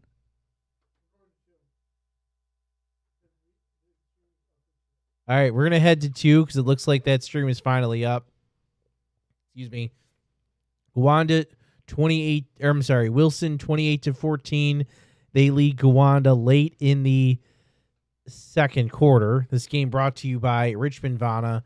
Being involved in a serious accident creates a whirlwind of changes. Richmond Vana LLC has the skills and experience needed to handle a full range of car accident claims, including those with multiple parties and catastrophic injuries. As receive a touchdown. Oh. All right, you got the rosters for that. We need a breakdown. Who threw that? Who made that catch? Here you go. This was amazing here. Faking it, play action pass. Number 11 rolls out to the right, hits as he's thrown, caught by number 14, who beat 2 men for 6. All right, that quarterback was Vic Kustasis, the senior, and the receiver was Ryan Ho, who already has a couple touchdowns on the year. Let me pull it up here.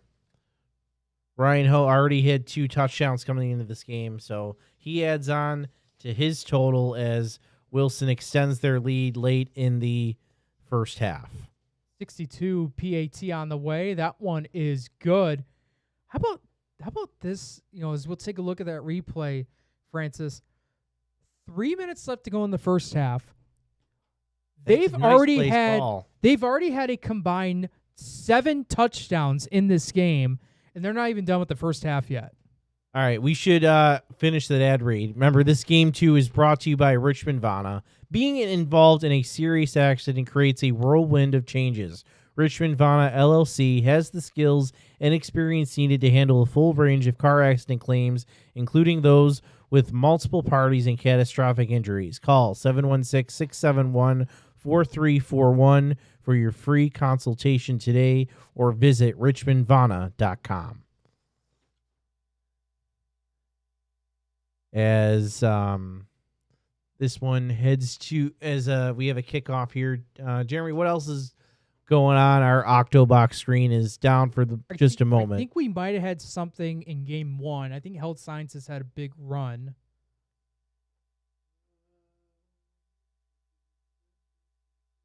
Looks like they may have had a penalty in this one between Wilson Gowanda.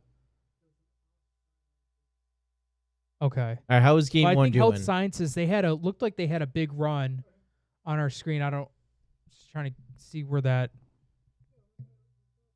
See, a bunch of people are watching right now. If you guys are having fun this weekend, please share on YouTube, Facebook, on X as well. If you have any scoring updates with any games that you're at that we haven't gotten scoring updates for, please send them in. Just comment on our Facebook and our YouTube as well. 4th and 3 for Health right now. Looks like Grand Island was going to jump off sides. They did not. Oh, wow. What a great job. Low center of gravity. He was stopped right before the first down marker, stayed up on his feet, and cut it to the outside for a big gain. That was huge. It just looked like he just kind of ping-ponged off of there. I think that might have been Kevin Guy, their senior running back. Listen, at 5'11", 205. Taking our look at this. Bam! Big hit right in the midsection, stayed up there, and was able to go along the right side. Pick up a first down, and they're going to keep going down that right side of the field, going inside the 10 to around the 7. So Health Sciences, with about 7:20 to go in the first half, are looking to go up by 2 scores.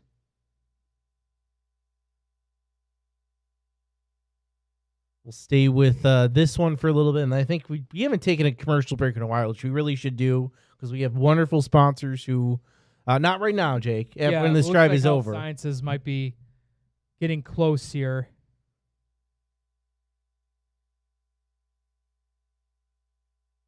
Slowly but surely, though. I mean, I say that, but they've had some big bursts of runs throughout this game.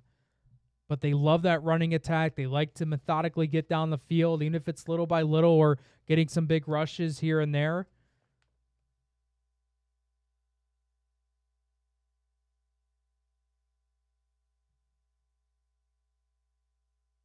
So they have it listed as a 1st and goal. Looks like the clock is stopped.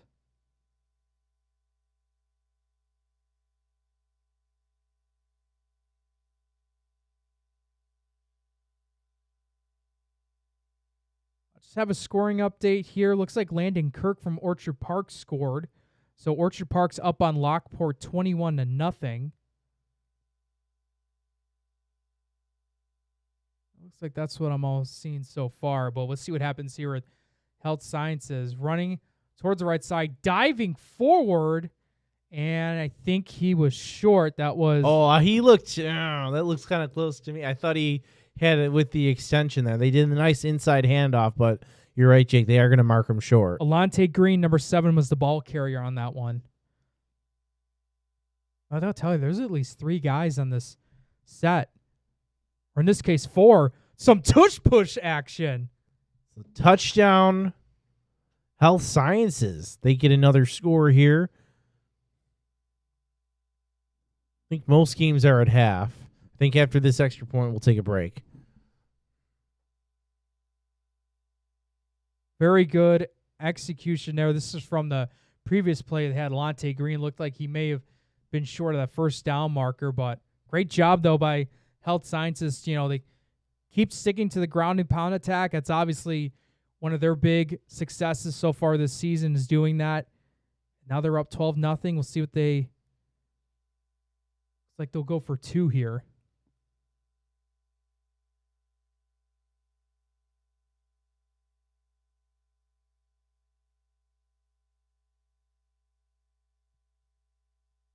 So they go 4 wide receivers, 1 man in motion. Take the snap, the pass. Great execution there. 2-point conversion's good. 6:24 in the first half. Health Sciences up on Grand Island, 14-0. All right, with that, I think we have a good time to take a short pause. When we come back, we are going to have a live report from that West Seneca West Clarence game. We have our reporter, Tony Fiorello, standing by. But right now, this is the Week 3 edition of the Empire State End Zone. More football action coming your way.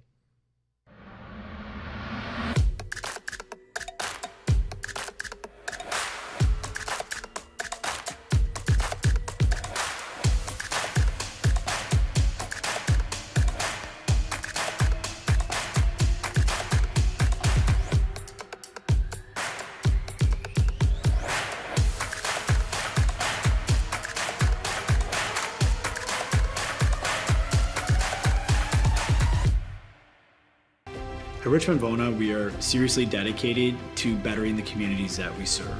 If you put your trust in us and hire us, we promise to take care of everything. Call us as soon as possible so we can start the investigation to fight to get you the settlement you deserve.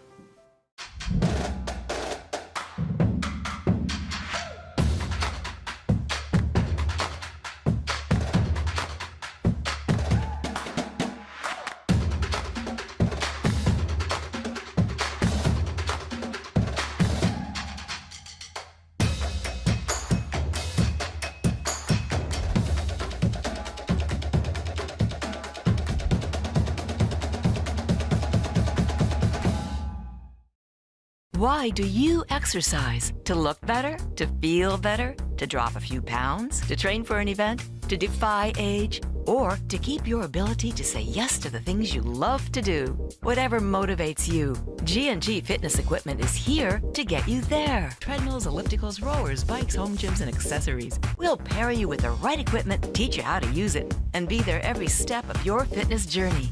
G&G Fitness. Your goal is our goal. Wing nuts. You still got to go. Have you guys tried Room 40 yet? Looking for the perfect spot to throw your next party? Say hello to Room 40, our private event space at both Wingnuts locations. Maybe you got a birthday, a graduation, anniversary, business event, rehearsal dinner, or even a sports banquet. From intimate get-togethers to rowdy celebrations, Room 40 is built to handle it all and fits up to 60 guests, with custom food and drink packages, flexible setups, legendary Wingnuts hospitality, and all the wings you can handle. If you're planning a celebration or get-together in Buffalo, this is where the party's at. Local vibes, zero stress, all fun. Book Room 40 today and throw a party Buffalo won't forget. Hit the link in our bio or visit wingnutsbuffalo.com/room40 to book now. All right, well, I'll go if you go to Wingnuts. Deal. Welcome back to the Empire State EndZone. Francis Boeck, Jake Fyock here. And Jake, someone just commented on our YouTube, said, where's the West game? And if you're talking about the West Seneca West game, we couldn't get the stream. They didn't turn on the camera for the stream, but lucky for you, we do have a live report from halftime. Our Tony Fiorello joins us on the B&T Electrical Hotline right now. And Tony, it's 21-7 West Seneca West over Clarence. Tell us how that happened. I'll tell you what, guys. This game has been it's been pretty physical, pretty chippy. A lot of penalties going on. A couple of unnecessary roughness penalties on each side. But I'll tell you what. West Seneca West quarterback Mason Anderson. He's a freshman. This kid looks for real. I mean, he's been marching the Warhawks down the field, multiple times, and he and the wide receiver Mobley, they hooked up for a couple of big plays here. One of them was a 60-plus yard pass in order to be able to get them into scoring range with about a minute and 30 left to go in the half, and they ended up getting a quarterback keeper touchdown in order to be able to get themselves up to 2 scores. And Clarence, they've had a couple of drives, but they've been kind of shooting themselves in the foot a little bit. So yeah, I mean, it's been a close game. I could see Clarence, making a comeback here, but as long as they put some of the miscues aside, they can get back into this for sure. You mentioned West Seneca West quarterback, only a freshman. Is this just I think we heard a lot about during the offseason. Is he look like does he look like a young kid who can sling it, or does this look like a kid who's been playing football all his life? He's as if he's 2 or 3 years older than he is. Well, I'll tell you what, Francis. The one thing about this kid is that he can sling it for sure. I mean, he doesn't look like a freshman. I mean, he's going out there, he's making good decisions. He's definitely willing to push the ball vertically down the field, and he's not afraid to make mistakes. That's for sure. All right, well, Tony, we'll let you get back to it. I know second half is about to start. We'll hear from you after the game, but thank you for that update. Yep, no problem, guys. All right, that was Tony Fiorello joining us on the B&T Electrical Supply Hotline. Halftime between West Seneca West and Clarence, with West Seneca West with the lead in that one, 21-7. As it looks like some of our games still kind of at halftime right now. It looks like the Lancaster Jamestown's at half. I think we have the same thing with our game number 4, which is game number 4, which is the Iroquois Dunkirk game. That was a change. Salamanca CSP, I think the second half has started. That's not in the red zone, but why don't we take a quick look there at that one? It looks like it's Salamanca, game number 5. Salamanca with the ball nearing midfield. Snap, handoff up the middle, and it's maybe 2 yards in that one. It was a 1st and 5. Make it about 2nd and 3. Also, we would like to thank some of our sponsors for tonight's game: Pathfinder College Planning, Dan Chacha Injury Attorneys, 510 Toy Shop and Sports Cards, the Mental Match with Sam Recco, Canisius High School, St. Joseph's Collegiate Institute, St. Francis High School, Trench Trophy, recognizing the top linemen in Western New York, Lewis & Lewis PC, 37 Franklin Street in Buffalo, and Colvin Cleaners, located in Elmwood Avenue in Kenmore. All right. Why don't we head over to game 1, where it looks like Grand Island is threatening. This one, 14-0 Health Sciences in the second quarter, about 3 minutes to go. Vikings trying to get on the board before halftime. Mentioned a battle of 2-0 teams in this A2 division. Remember, Health Sciences won Class B. They've won Class B the last couple of years, and now they move their way back up to A, see if they can dominate things up in A. They opened the year with that big win over AA Orchard Park, as it's now 3rd and 7 for Grand Island. Snap. Quarterback looks to his right, throws.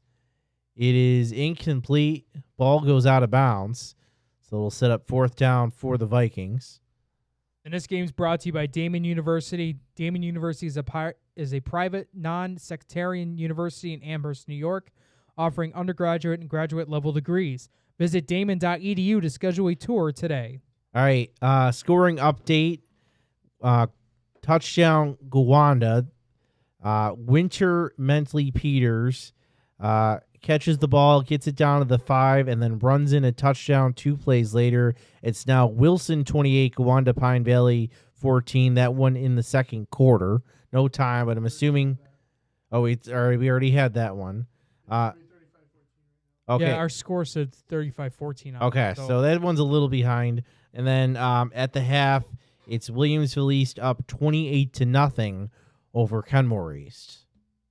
So Grand Island feeling the pressure, and he's going to go down with a sack. Number 3 there. He's been a big part of their running attack. Also trying to get it done on the defensive side of things as well. I'll take a look at who that player was. Why don't we head over? Looked like it was number 3, Amir Ridgway, the sophomore, in on a sack. All right, the only other game with action, the rest of the games at the half right now, is game number 5. This one is tied. I think this has already started the third quarter, if my eyes don't deceive me. It's Salamanca getting ready to punt here. And that is a deep one to the left. Oh, that's a nice punt there. It goes out of bounds at the 15. Is our live scoreboard updated? Do we need to do any more? Okay, we're going to have a look at our live scoreboard in just a second here, Jake, because I think we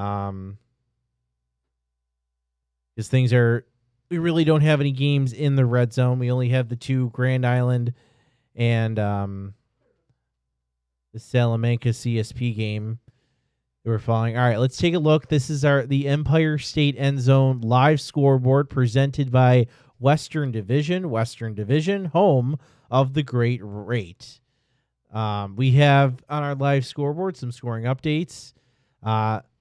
We heard from Tony Fiorello, 21-7. West Seneca West leads Clarence at the half. McKinley, 24-0 over Hamburg. That one in the second quarter. Iroquois, 21-14 at half.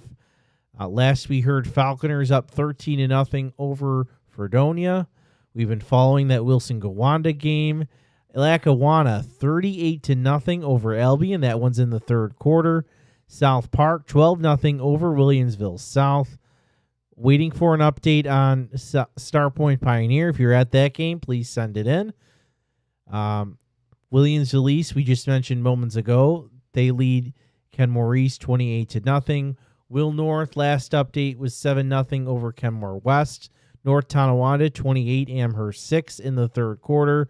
3-touchdown lead for OP over Lockport. West Seneca East now leads Lewiston Porter 36-6. Eden North Collins 14-0 over JFK in the third quarter. Akron putting up a shutout as we head to. Is there an update with game 1? No. Okay, so 42-14 Wilson leads at halftime. That one. Pick up where left off here. Maryvale 35-6 over East Aurora Holland. I believe that one game is at the half. Batavia 45-0 over Cleveland Hill. Not a good trip across section lines for the Golden Eagles. Randolph leads Silver Creek Forestville 8-0 in the second quarter. Newfane putting up a shutout right now, 20-0 over Cattaraugus Little Valley. CSP Salamanca now in the second half. That's a 1-point game we're following. Chautauqua Lake Westfield Brockton 27-0. We believe that one is at the half. Jamestown and Lancaster, another 1-point game. We've been following Health Sciences Grand Island. Walsh Jesuit and Canisius, we believe, is still at the half. And then last we heard, Timon was up 33-10 over Bill Crothers. So that is a look at your live scoreboard. Week 3 games presented by Western Division, home of the Great Rate.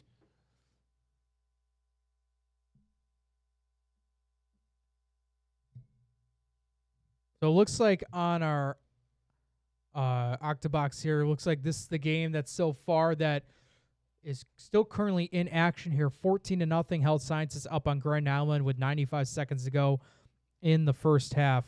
I'll tell you what, though, Francis, I know there's always a couple of games that kind of straggle before the end of the first half. This is being one of them because of that 7:30 p.m. start that they had. But even with that 14-0 lead, this game has taken some time, as we would say, and now look like Health Science is trying to do something here. Well, they're definitely going to have to do something. We just saw it 2nd and 31 that they have to do, 31 yards to try and pick up a first down. Reminder, this game is brought to you by Damon University. Damon University is a private non-sectarian university in Amherst, New York, offering undergraduate and graduate level degrees. Visit damon.edu to schedule a tour today. Let's head to 5, where it looks like Salamanca is inside the red zone. Handoff. Oh, I think the QB kept it, and it's going to set up 1st and goal in this tie game. 14-14, 6:23 to go. Buckle your seatbelts, Jake. Your seatbelt. Yeah, this is been a very good game, very close action-packed game. I'm not surprised by it, the way both these teams have been battling it out, but Salamanca on their home turf trying to break through. I don't think they've had a lead yet in this game. I think CSP is the one that striked first, and they haven't been able to Salamanca's been only just been able to tie the game up. They haven't had their first lead of the game yet. This could be big for them here. Salamanca, 1st and goal. Hand off to the left side. That one is stopped, set up 2nd and goal.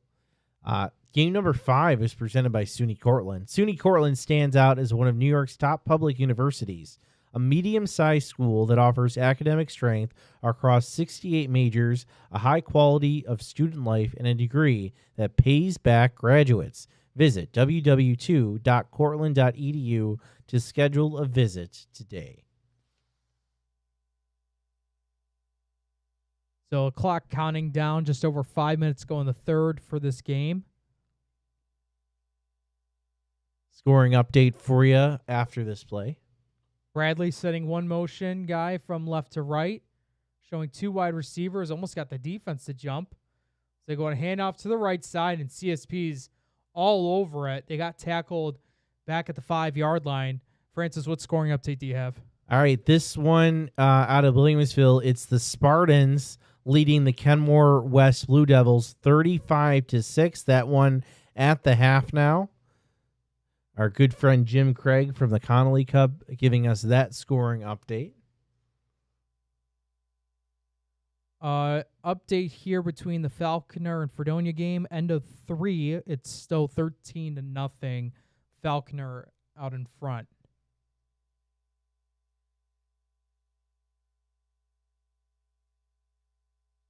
This is a big one here for Salamanca. Right at the 5. I believe it's 3rd down. Bradley staying under center, motioning his receiver. He'll go ahead and take that snap, and he's going to take it by himself, try to cut up to the edge. Looked like he dove in, and he is in for the touchdown. Bradley once again getting into the end zone, and Salamanca has their first lead of the night. All right, let's head over to Game 4, Iroquois and Dunkirk. Looks like the second half has started there. Looks like there was there was a long pass there, but I think it fell incomplete. So we can head back to Salamanca.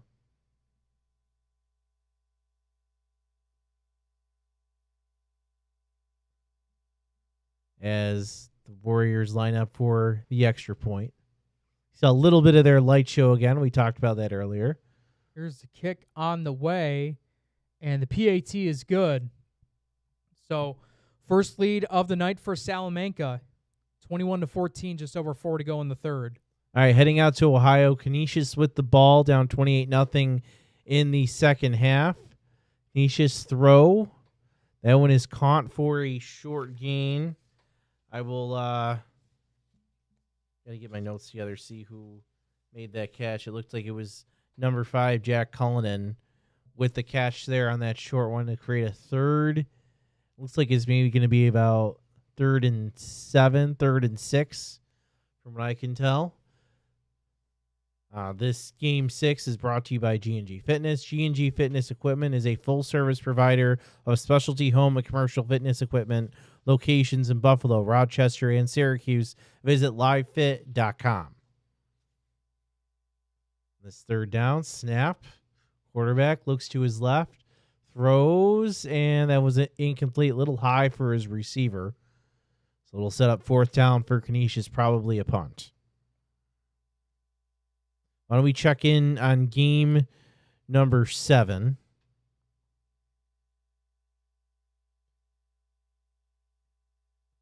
And it looks like the snap was fumbled. Wow, we've gotten really lucky with this, Jake. We have, yeah. It was 2 times where I misread and I thought a team was in the red zone. They weren't. But then either, what do we have, the blocked punt? Yeah, blocked punt. And then now a fumbled snap as soon as we turn in. This game, full of craziness, or at least opportune timing, is brought to you by Binghamton University. As Chautauqua Lake now has the ball right at the 20 with, I think they just started the second half, so about 11:30 to go, 28-0.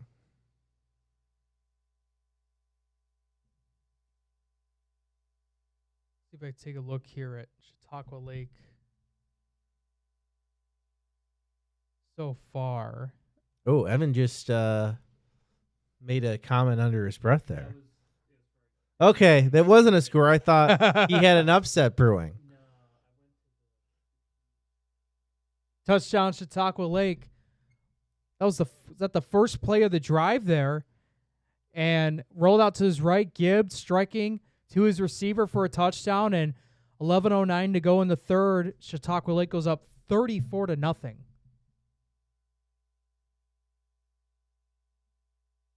Chautauqua Lake off to a great start this year. You know, the way that they're going so far, I mean, they're on pace to possibly put up another 40 points on their opponents. That'd be their first 3 straight games of the season, Francis, if they do that, where they're scoring more than 40 points a game in the first 3 games of the season. All right, Lancaster is threatening. I can't see that score. I don't know if you can. Okay, 14-14. Or no, it was a 1 point. 14-13, yeah. 14-13.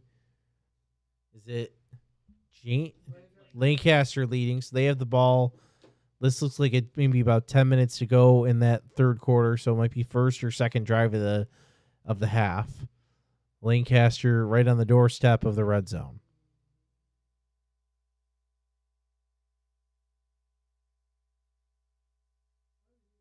Wow, that was incredible. Escaped it, got some help with his blockers, picked up a first down and more. Now they're in the red zone with a chance to extend their lead.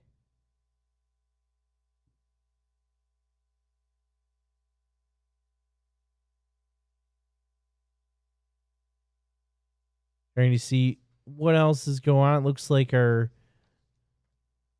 all of our games have arrived in the second half. Why don't we check on the stream for... Well, hang on a second here. Lancaster just took it right up the middle and scores.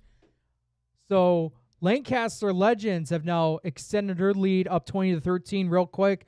This game you're watching now is brought to you by Logistics Plus Buffalo. For all your transportation needs, full truckload, LTL, dedicated, and drop trailer moves, Logistics Plus Buffalo is a one-stop shop. Email buffalo@logisticsplus.com for your next shipment or warehousing needs. When we head to game number 4, it looks like on the goal line, did we just see Iroquois just scored? They're now up 27-14. Looks like early in the third quarter, pending the extra point or 2-point conversion. Game number 4 is brought to you by Wingnuts Buffalo, located near the Buffalo Airport at 4600 Genesee Street. Dine in or order for takeout, open Monday through Sunday, 11 a.m. to 10 p.m. Visit wingnutsbuffalo.com as that extra point is missed, but Iroquois taking care of business 27-14. They lead Dunkirk at home.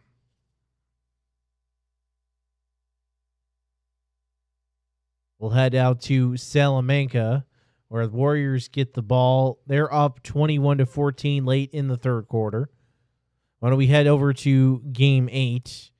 We have some action near the end zone. Let's see who has the ball. Looks like it should talk. It is. I believe that's Springville with the ball. You're right. That is Springville with the ball in their own end. We'll stick with here for a couple plays.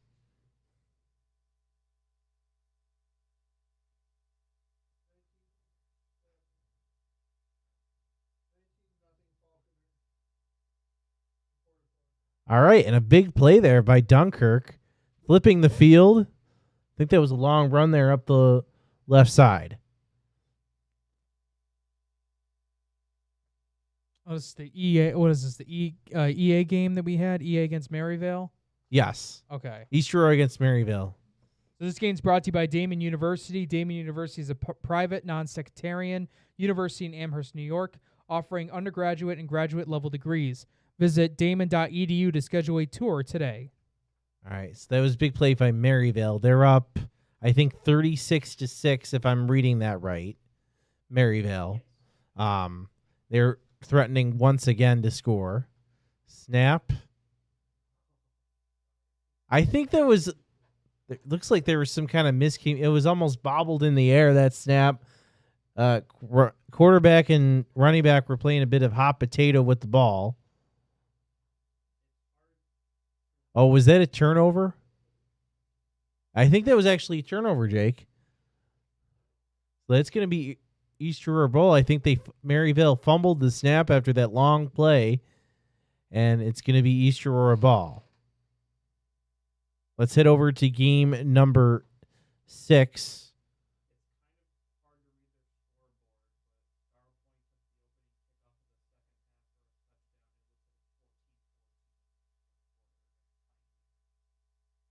Okay, Star Point. Okay. So Star Point's tied with Pioneer, 14-14, returning the opening kick of the second half. Walsh Jesuit looks like they scored once more, 31-0. They lead Canisius. When we check in on game number 3,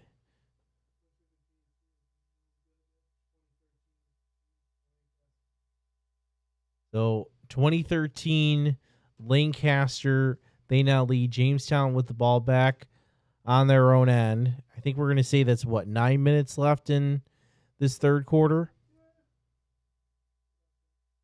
Let's just check it real quick. I mean, I don't know how much times have we passed so far since recently, but is Health Sciences still in the it looks like they just went to halftime there. Okay.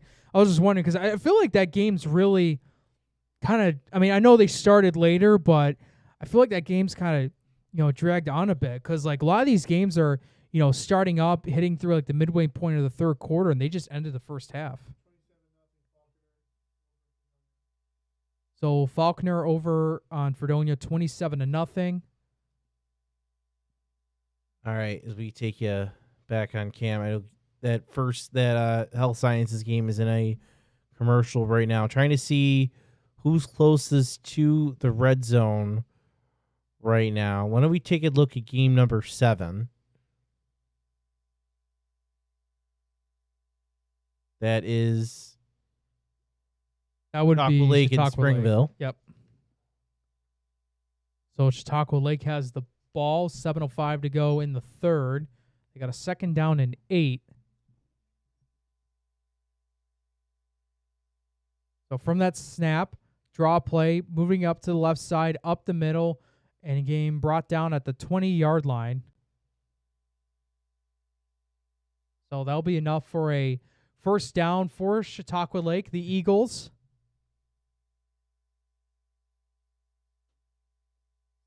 Want to remind you here, this game that we're showing to you here on the Empire State End Zone, brought to you by Binghamton University. One of the best baseball stadiums in all of New York. Yeah, one of the couple sites that, we were there, Francis, for New York State High School Baseball Championships. Chautauqua Lake just making their presence known tonight, getting what's like to be close to the 10-yard line. Why don't we, for a second here, why don't we head over to game number 2? That's our Wilson-Gowanda game. Wilson holding a 42-14 lead early in the second half. This game is brought to you by Richmond Vana. Being involved in a serious accident creates a whirlwind of changes. Richmond Vana LLC has the skills and experience needed to handle a full range of car accident claims, including those with multiple parties and catastrophic injuries. Call 716-671-4341 for your free consultation today, or visit richmondvana.com.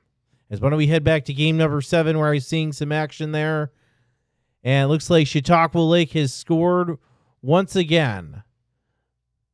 Chautauqua Lake really on a roll tonight. I would have to look, Francis, the last time we've seen a team that's started the first 3 weeks of the season scoring on average more than 40 points a game. Because that is very probably get incredible maybe 3 or 4 a year. Yeah. But that's about it. Right. And it doesn't happen very often. So this regime under, a brand new coaching staff, Ty Harper being their new coach coming over from CSP, as you see the PAT there to go 42-0, has really shaped this team to be a very dominant, high-scoring offense.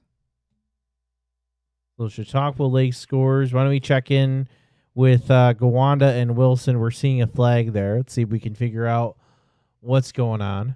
It's a great picture coming in from our friends. Who's doing that game? Is that Carson and Norm? Okay. Carson Hayek and Norm Rodriguez are doing the call on this one on the NFHS network. You think you can get Carson to call in? I think we can. Yeah, why don't we go live with their audio? It's offsetting, and since it happened after the whistle, possibly, play was already over. It's a turnover on downs, thus giving, just signal first down, so thus giving Wilson the football back. So if you were Gowanda, like I said, it's something you'd love to see them score if they're going to come back in the second half in that first drive. It showed some promise. Just weren't able to punch that in the end zone, and that's disappointing and a punch to the stomach there if you're a Gowanda fan.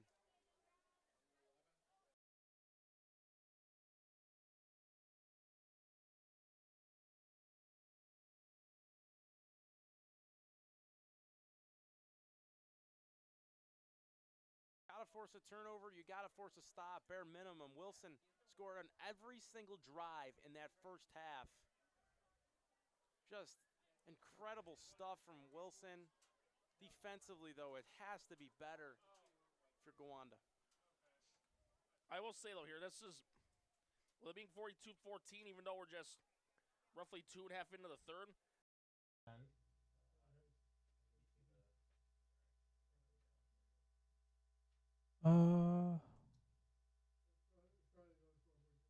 Okay. Okay. All right, let's take a look at the Western Division live scoreboard. Western Division, home of the Great Rate. You can see our scoreboard up there. A lot of the scores we've had up before, a couple updates in there. Jake, anything just kind of jumping out to you right now? Taking a look at here so far. I think Fredonia had a really good game last week, as my mind remembers. So seeing Falconer, have a dominant, not victory yet, but just a dominant performance so far, shutting out Fredonia, I think is a bit surprising. I would say North Tonawanda going up on Amherst the way they have been, is a little bit of a surprise. But other than that, I feel like we have seen what we have really seen so far. I would say, I know we haven't seen. I think this yet from Wilson Randolph for Silver Creek Forestville, but this Wilson goal. I was gonna say, other than that, I mean, I feel like we've been, pretty there with what we're supposed to see so far. I'm a little surprised by this Wilson Gowanda Pine Valley score. Yeah, that is one. I mean, we've had 7 combined touchdowns in the first half. That's crazy. But the way that it has come so far with being a like a 3-score lead heading into the half for Wilson has been a shocker. Brendan Griffey puts us on Facebook. Show the West Clarence game. That was a game we really wanted to show, and we thought there was going to be a link there. They had a link up, but they never turned the camera on at Clarence. The last update we do have, though, it was 21-7. Yep. That game, the third quarter should have just started there. So we are keeping an eye on that. And we will have we're going to go to Wilson right now where the Lakeman, was that a pass play or? It was a run play. Oh, there we go. Here's the replay. That is, give credit to him, number 5, Nick Lemke with the run there, getting Wilson in scoring range. But Brendan, going back to you, the West Clarence game, we will be getting a live report from that game. Our Tony Fiorello is there. He's going to write a recap on it, and he's going to give us a live recap after that game. So we will be getting updates from them. I know I wanted to see that live too. I got a scoring update here. Newfane is up on Cat Little Valley 32-0 entering the fourth quarter.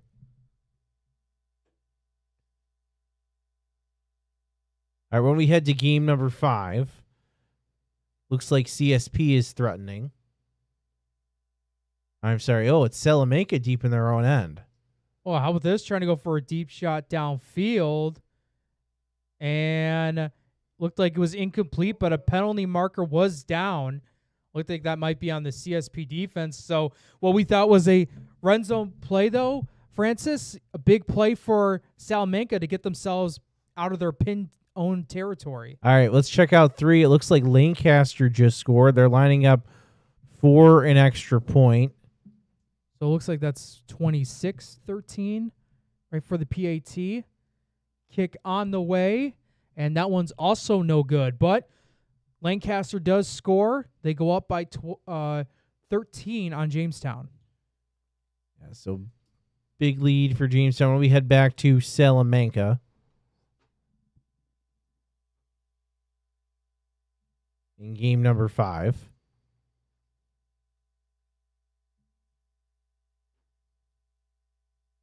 See how much there was a penalty on CSP, so a bit of a break for Salamanca. They were deep in their own end. We saw, earlier in the Chautauqua Lake game, play near the end zone, but Salamanca gets a break with a penalty, and they get some breathing room. As now this one's in the fourth quarter, Jake. Yeah, and with Salamanca with the ball, they can do a lot here, and obviously a good big score for them could definitely help them out there down the stretch.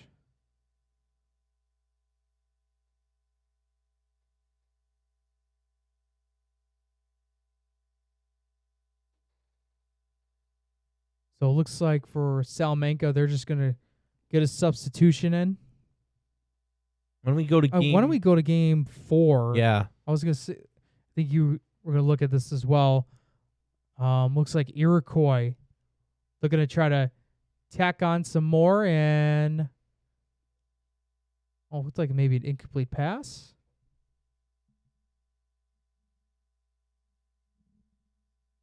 Can't tell if this one is still in the third quarter or if that's a 4 up there. Third quarter still. Oh, let's head over the game 8. Looked like there may have been something that happened there. Looks like we got a touchdown for East Aurora. So East Aurora Holland looked like they just scored. So I believe they were down 36-6, right? Yeah. Yeah, so they just scored. So 36-12. We'll see what they do here after the touchdown. But East Aurora Holland gets on the board. Looks like about maybe just over 3 minutes left in that third quarter. So still a puncher's chance for East Aurora Holland at home. This game number 8 is brought to you by Damon University. Damon University is a private, non-sectarian university in Amherst, New York, offering undergraduate and graduate level degrees. Visit damon.edu to schedule a tour today. East Aurora going for 2. And they don't get it. Let's quickly head over to game 4. Looks like that might be something that's coming up here. So Iroquois up by 13. They're trying to extend their lead. One-man motions from left to right. 4 wide receiver set. But wide open. Their tailback off a swing route punches it in for 6. And this game here between Iroquois and Dunkirk, it's brought to you by Wingnuts Buffalo, located near the Buffalo Airport at 4600 Genesee Street. Dine in or order for takeout, open Monday through Sunday from 11 a.m. to 10 p.m. Visit wingnutsbuffalo.com. As you just saw there, Justice Kleitz with a passing TD, helping his team go up 33-14. And now we're going to head over to Wilson and Gowanda, who Wilson feels like they're doing whatever they want here. It looks like Gowanda, Pine Valley trying to do something. Yeah, Winter Mentley Peters, you can see there on that replay, that long run gets him inside, gets his team inside the 50. Game number 2 is brought to you by Richmond Vana. Being involved in a serious accident creates a whirlwind of changes. Richmond Vana LLC has the skills and experience needed to handle a full range of car accident claims, including those with multiple parties and catastrophic injuries. Call 716-671-4341 for your free consultation today, or visit richmondvana.com. So we just had number 22 for Gowanda Pine Valley punch it into the end zone, and looks like these teams just want to put points up and points up and points up. 49-20 with Wilson still much out in front as the PAT coming up on the way for Gowanda Pine Valley. All right. We're going to get another update from last update was about an hour ago from West Seneca West. We're going to get better update in there. Last it was 21-7. A couple guys in the comments asking about the scoring update, so we'll get that in just a second.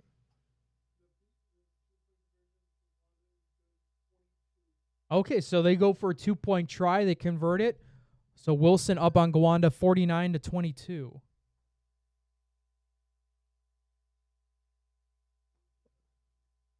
All right, why don't we head over to game number 6. Losing my math here. Walsh Jesuit 38-0 right now over Canisius. Crusaders traveling out to Ohio. Again, Walsh Jesuit, number 2 team in Ohio in their division. So 4-0. Defense has allowed, I think, 26 points in 4 games coming into this. So that team is living up to, as advertised, a tough one for Canisius as they get ready for St. Joe's, I think, in 2 weeks. So this game is brought to you by G&G Fitness. G&G Fitness Equipment is a full-service provider of specialty home and commercial fitness equipment, locations in Buffalo, Rochester, and Syracuse. Visit livefit.com. As all the games kind of close to midfield right now. Although, should we check on one? Well, why don't we do this real quick? Why don't we head over to our Octabox here? So right now, show all the action right now. with these top 8 games brought to you by Dan Cha-Cha Injury Attorneys. Now, I know originally these weren't our top 8 games, Francis. We had a couple broadcasts that couldn't get the live streams up. I believe the huddle cameras for those respective live streams were having issues. So these are the 8 games that we're showing you right now. Everyone is in action, ready to go for their game. I think get an update in one of our original games. Oh, do we? Jake, go ahead. Let's try 7 here. It looks like they might be in the red zone, or maybe one of these teams are pinned in their own territory. Yeah, it looks like Chautauqua Lake is in the red zone. That inside scoring 10. update. End of the third quarter, it's still 21-7 West Seneca West. Our Tony Fiorello sending that in just now. So still no scoring in the second half right now of that one. And right now, Braden Gibbs, I believe the original quarterback for Chautauqua Lake is not in right now. They have number 2 in. This game, number 7, is brought to you by Binghamton University. Another scoring update. 9:21 left in the third. It is Williamsville North 42, Kenmore West 6. So the Spartans taking care of business.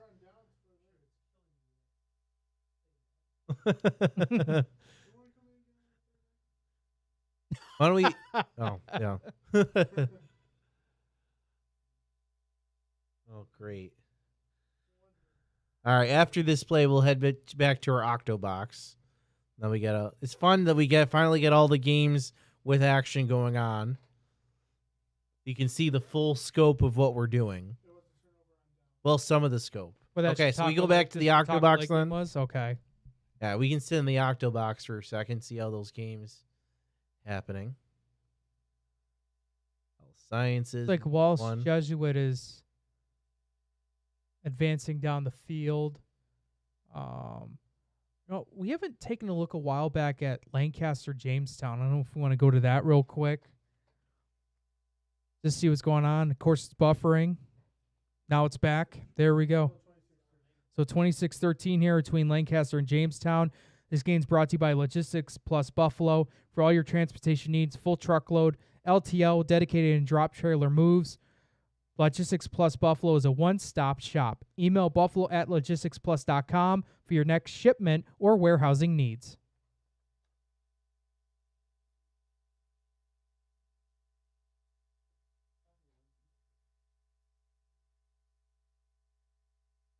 Yeah, lots of games going on. Yeah, 26-13 between Lancaster and Jamestown.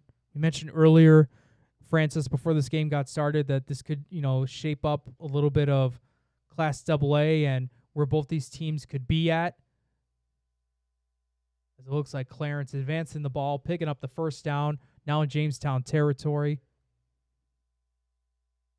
You guys are enjoying this tonight, be sure to hit that share button or retweet button or share a link with your friends.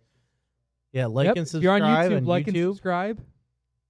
Want to get as many people watching. We're here to, you don't need to scroll through Twitter anymore. You have us. Keep an eye on what's going on. Hopefully you're watching at your game right now, having us in your ear while you're watching your game right now. If you're at a game that we haven't been following, be sure to let us know the score so we can add it to our live scoreboard, which we'll show in a little bit.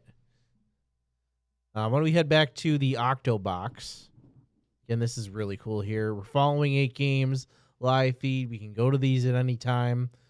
Again, these aren't the only games we're following. We're following all of them. That West Seneca West Clarence game, we will have a live post-game report from. That one is now in the fourth quarter, 21-7 West Seneca West. Important A1 battle that could be something that decides the A1 division. A couple games in here which we think could decide seedings, like game number 1 between Health Science and Grand Island.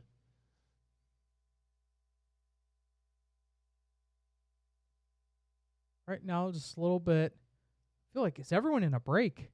I think that's what I just noticed. I think Well, the they're throw kind was of in a break, for or they're second. like kind of in the middle of the field. They're not I don't close. think I saw it at one point. Like I think half the screens we had, they all had a touchdown. The Health Sciences got a big play going inside the 30. All right, let's take a look in. Yeah, Health Sciences inside. Hopefully they show a replay here. This game on Western New York Athletics, our YouTube page. Are they going to? I guess they're not. Dana's letting us down. No, Dana. No. By the way, that was Kyvon Pitts who was on that big play. Had 110 rushing yards last week. 1 rushing touchdown. Was part of Week 1 Conley Cup Players of the Week. Already having 4 touchdowns on the season. Had the penalty marker down too. Oh, that's got after a big play like that. Ty Parker is not going to be is not happy right now. I can almost guarantee that. Oh, so that must have been like a false start penalty on them. Yeah, because you could say, yeah, it was definitely a pre-snap penalty. So 7:29, 1st and 15 for them, up by 2 scores. They're going to go ahead and throw this one, go down the field, and that one sails over the intended receiver's head, incomplete. Francis, I got to check real quick about Health Sciences and the Grand Island game, but why don't we head over to another game real quick? Yeah, why don't we head to game 2? Game 2, and it looks like Wilson is on the doorstep, or did they just score? Yeah, they just scored a touchdown. Let's take a look. Handoff to number 20. We're going to get his name on here just a second. That's Justin Haley with the touchdown. The junior with the score makes it 55-22 pending the extra point. Game number 2 is brought to you by Richmond Vana. Being involved in a serious accident creates a whirlwind of changes. Richmond Vana LLC has the skills and experience needed to handle a full range of car accident claims, including those with multiple parties and catastrophic injuries. Call 716-671-4341 for your free consultation today, or visit richmondvana.com as Wilson holds a 56-22 lead with 2:41 left in the third quarter. That's going to be a fun ride home for the Lakemen. Do you think they're going to make a stop anywhere? I don't know. I mean, well, I don't know if Winglets will be open at that time. Maybe they can stay open just for them. I don't know. I don't know if we have that kind of pull. I'll tell you what, I think it's interesting that with back-to-back weeks, we've seen 2 teams putting up high scoring numbers, and Wilson on their way to putting up 56 points, maybe a 60-burger on there. We also want to thank some of our sponsors here as we're taking a look at the Yatta Box here. That's brought to you by Dan Chacha Injury Attorneys. We also want to thank Pathfinder College Planning, 510 Toy Shop and Sports Cards, the Mental Match with Sam Recco, Canisius High School, St. Joseph's Collegiate Institute, St. Francis High School, Trench Trophy, recognizing the top linemen in Western New York, Lewis & Lewis PC, located at 37 Franklin Street in Buffalo, and Colvin Cleaters, located on Elmwood Avenue in Kenmore. Why don't we take a look at game number 4? It looks like Iroquois is leading this one 35-14 on the doorstep once more. And a penalty marker just came flying in. He got in for the touchdown, but I'm curious to see what that penalty's who that's going to be on. And that was in the middle. I don't know if they're going to do a holding downfield, because that was kind of in the middle of where the play was happening. It wasn't anywhere near the line of scrimmage.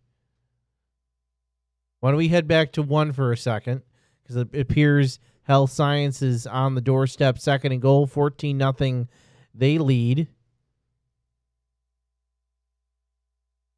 Snap, roll out, throw. Oh, it got picked off. Wow, what a big goal line stance by Grand Island. There was a flag. Right now, it looks like it could be an INT by Santino Favorite, the junior. We'll see what the penalty marker was on. But we're going to take another look at this replay here. Great job able to jump in front of it, but we'll see who the penalty is on, and it looked like it was on Health Sciences.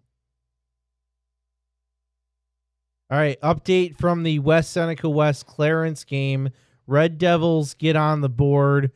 8-yard touchdown run by Ryan Plemilski gets Clarence into it. This was set up by a blocked punch by Clarence, and then a long pass by Arnold from Clarence. So Clarence, one-score game with the Warhawks, 9:14 left in the fourth quarter. We will keep a close eye on that one. That was a game I knew I wanted to get a live stream of. We were going to have it, or we had it set to go, and they never turned on the camera, unfortunately. But our Tony Fiorello's there.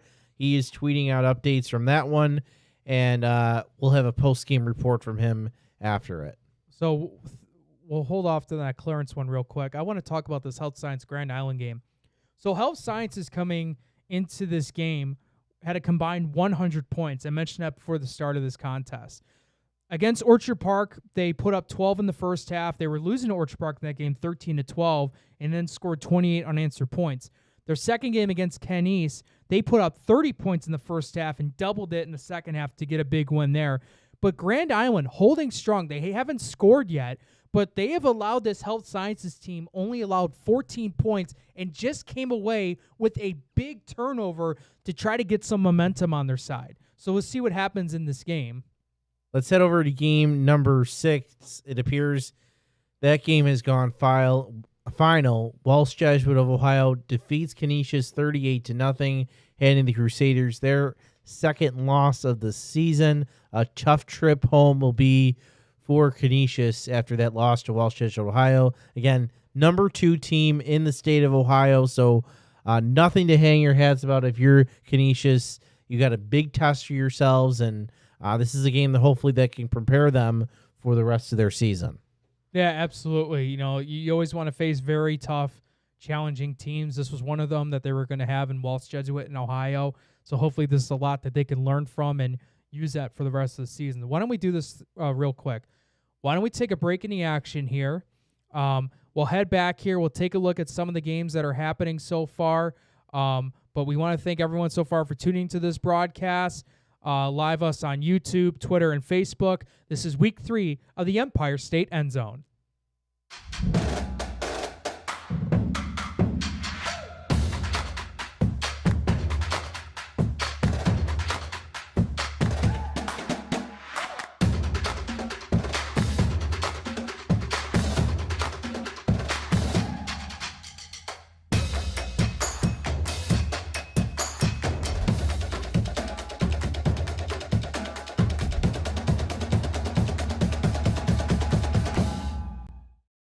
Logistics Plus is a global transportation provider headquartered in Erie, PA, with locations worldwide, including right here in Western New York. Logistics Plus is consistently recognized as a fast-growing transportation and logistics company, great supply chain partner, top freight broker, leading project cargo manager, and a great place to work. With a strong passion for excellence, our 500-plus employees put the plus in logistics.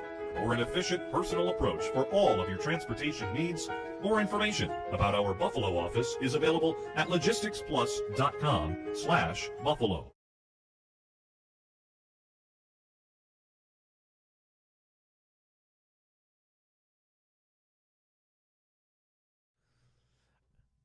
All right, guys, welcome back, everyone, here to week 3 of the Empire State End Zone. Real quick, because of the Walsh Jesuit and Canisius game went final, we're going to try and get another game to replace it. We just heard before coming back here from break that the Randolph game seems to be a pretty good one. We've seen in the comments that you guys are, hoping for that West Seneca West Clarence game. We're going to try and give it another shot. As we mentioned a couple times on this broadcast, we've had a chance to try to do it before this broadcast got started, before the game got started, I should say, but the huddle camera wasn't working properly, so unfortunately we had to replace it.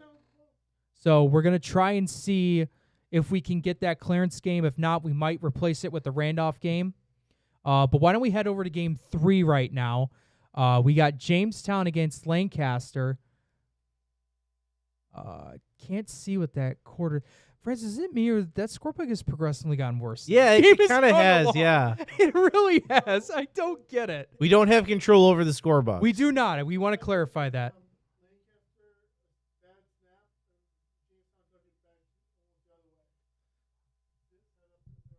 Okay, so Jamestown having the ball inside the 30. Going to go ahead and keep it himself. Go past the 25. Looks like they'll have it. I think we're going to try to get in a minute the Randolph game. I just put in the link to our producer so we can try to get that and we can get looking on that one in momentarily. It looks like it's still 6-0. Randolph with the ball, about 5:30 left.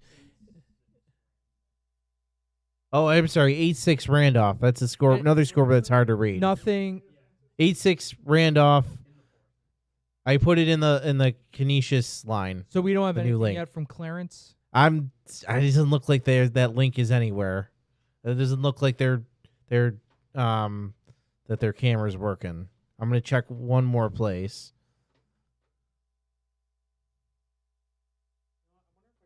We can go on like social media and see if they mentioned anything.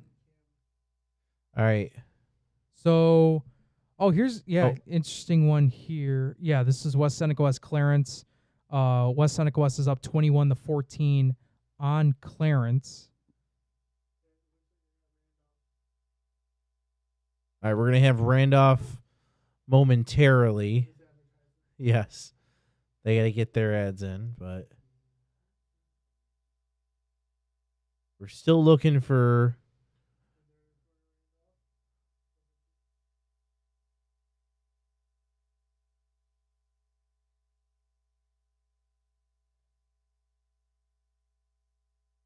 All right, here we go. New game for game number 6. It's Randolph and Silver Creek, and it's Randolph with the ball. Correct me if I'm wrong. Down. Silver Creek has the ball down 8-6. Okay, this game is at Silver Creek. That's what was throwing me off. 4:40 left in this one.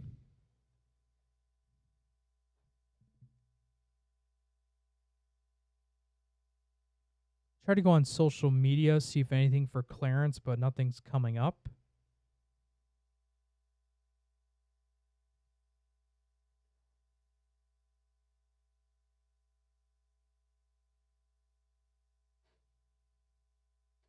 Looks like it's 4th and 6. Oh, is that a turnover on downs? Okay, 4th and 6 coming up for.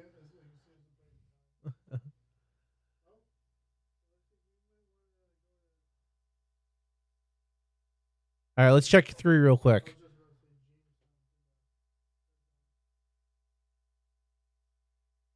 Looks like they're just short about a yard away.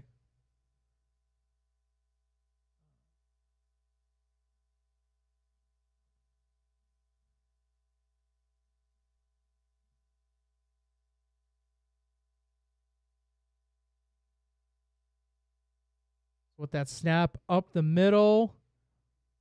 No signal yet.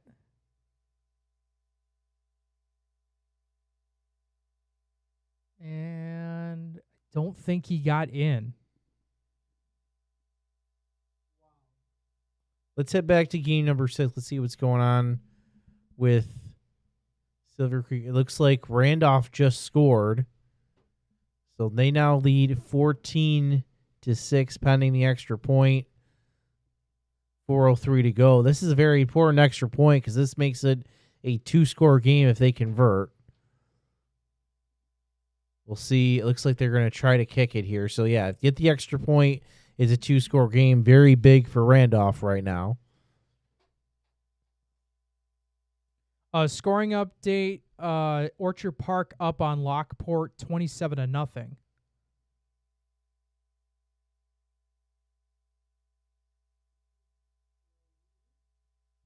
All right, so big job there by Randolph getting the PAT.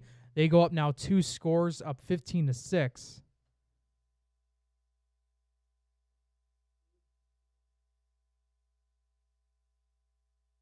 Nothing seen there for Clarence there, Francis. Let's see. Okay, why don't we head over there, because that was a close one as well. So they got 104 to go here in the fourth quarter. CSP down by 7. They're in the red zone. White taking the snap, and he just missed it. That looked like to be a fourth down play. So CSP can't convert on fourth down. It's a turnover on downs, and Salamanca takes over with 1 minute to go in the game, deep in their own territory. Wow. This game is really, it started out very back and forth. It looks like the defenses took some control in the second half, and you can't get much closer than that, Jake. No, I believe it was 14-14 in the halftime. Both teams going back and forth. Only saw one score for the rest of the second half from either side, and it ended up being Salamanca. I don't know how many timeouts each team has. It looks like CSP might have one timeout left.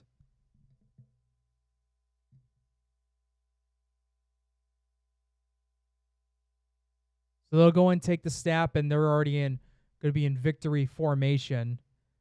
And I think CSP just called their third and final timeout. We do have another final. Williamsville East defeats Kenmore East 35-6. The Flames get a victory in week 3. Then we return to our Octo box.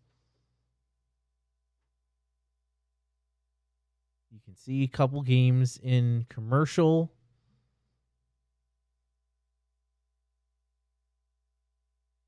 Trying to see what else is going on. Doesn't look like we're going to get, fortunately, folks, the West Seneca West Clarence team doesn't look like it is posted anywhere. But again, our Tony Fiorello is there, and we should be getting an update from him in just a little bit. Last update, it was 21-14 Clarence with 9:14 left. Hopefully we get another one in just a few moments. We'll keep an eye closely on that one. Oh, we got a final here. Big one here. Pioneer defeating Starpoint 20-14 on the, looked like that was, I believe that was an on the road matchup there. So Pioneer Panthers squeezing by with a 6-point victory over Starpoint. We head back to game number 5 as Salamanca remains in victory formation. I think that might do it. As Salamanca defeats CSP in the Warriors get a big win in C-South action. Yeah, 21-14 will be the final score. You can see the Salamanca squad is fired up, pumped up to pick up a nice victory on their home turf. So congratulations to Salamanca picking up the win over CSP. Update from West Seneca West Clarence. It's still 21-14. The Warhawks now 3:24 left in the game. Why don't we head over real quick to game number 1? So it's still showing 14-0 with Health Sciences still on front. They got a 4th and 12 here. Still, yeah. I mean, a lot of time left for Grand Island. No, they haven't gotten the end zone yet, but it feels like we've seen them close to we've seen them move the football. Well, defensively, they've also played very well too. So they're going to go 3 wide receivers from the snap. Going to go ahead, take the shot downfield, and it's going to be incomplete. So it's going to be a turnover on downs, no penalty marker down. Health Sciences stands strong on a 4th down defensive play. So for this game here, brought to you by Damon University. Damon University is a private, non-sectarian university in Amherst, New York, offering undergraduate and graduate level degrees. Visit damon.edu to schedule a tour today. All right, checking in on game number 4. I know this one's a blowout, but I think Iroquois just scored again. 4:31 to go. I think it makes it 41-14, depending on the extra point. At least that's what I'm trying to see I think they off that scoreboard. Yeah, they might just have been 42-14. This might be 48. Yeah, 40.49. I'm trying to do something here, and and I think there was a bobbled snap, and he's going to try to make so something no good out of there. it. But even still, though, 48-14 for Iroquois. Big dominant game for them. We do have to get another ad read in. So why don't we do Wilson versus Gwanda Pine Valley real quick? Yeah. Go to game 2. Just to see where that one is at right now. As that clock is ticking away, just over 5 to go. Wilson.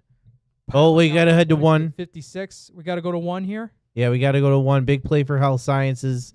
They're nearing the red zone. See if we can get there we go. Right on cue. There's the replay. Great blocking up front. Cuts it to the outside. Juking not 1 but 2 defenders. And he got pushed out, looked like inside the 10-yard line. So 1st and goal for Health Sciences. That was a big rushing play for them.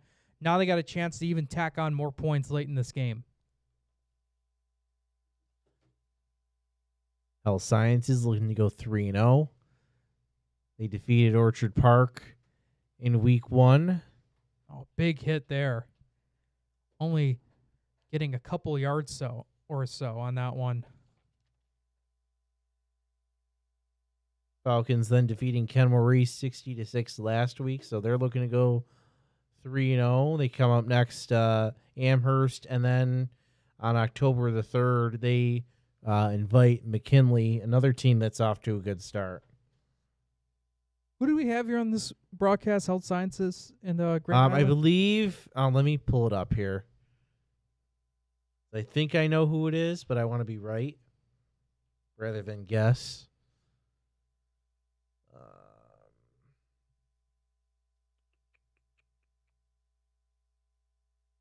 It's Stu Boyer and Paul Catrona. Oh, okay.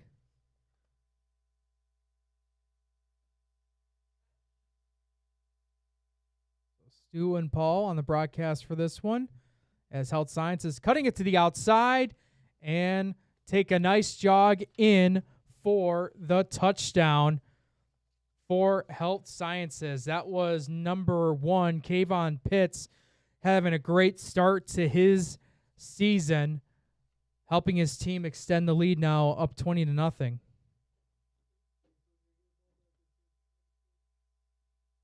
All right, why don't we head out to Strider Field? There's Strider Field. So what do we got left for time here? The scoreboard keeps getting worse.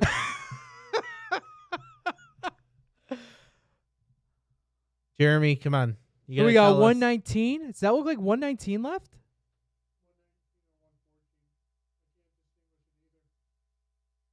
Do we know the score? Do we know what the score is? Do we think we know the score? 20. Lancaster up 26-20. So, okay, so now Lancaster going up. It's like to be a punt here. Now penalty markers come in. Okay, 119 remaining.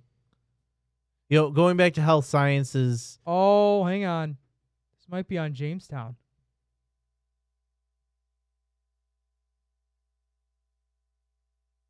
Oh, that's not good.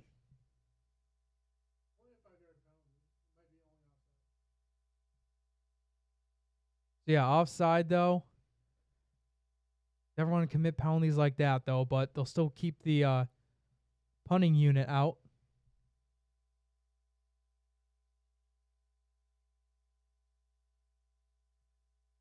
The high punt here, they'll bounce inside the 20. Now I'm going to try to cut it over towards the left side to the 30, to the 40. Staying up on the 50. Oh, my goodness. There he goes. Down the right side of the field. And Jamestown just scored. Or did he get stopped at the 1? So stopped at the 1-yard line. And Jamestown looks like under a minute left to go in this one.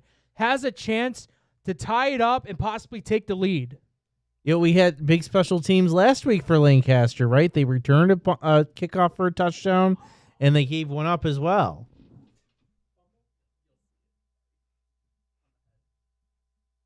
All right. We think something's gonna happen here. Can we just check in on game one, because we missed the conversion time. So Health Sciences looks like they did 20-0. Which, why don't we head back to Jamestown? I want to explain why that's important in just a second. But next play here for Jamestown.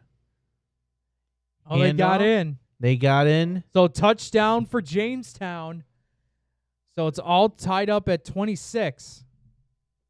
All right, that one is tied up at 26. So why 20 points important? Because when we talk about playoffs, one of the first tiebreakers is point differential, and it's point differential, and the you're capped off at 20, a positive plus 20 or negative 20.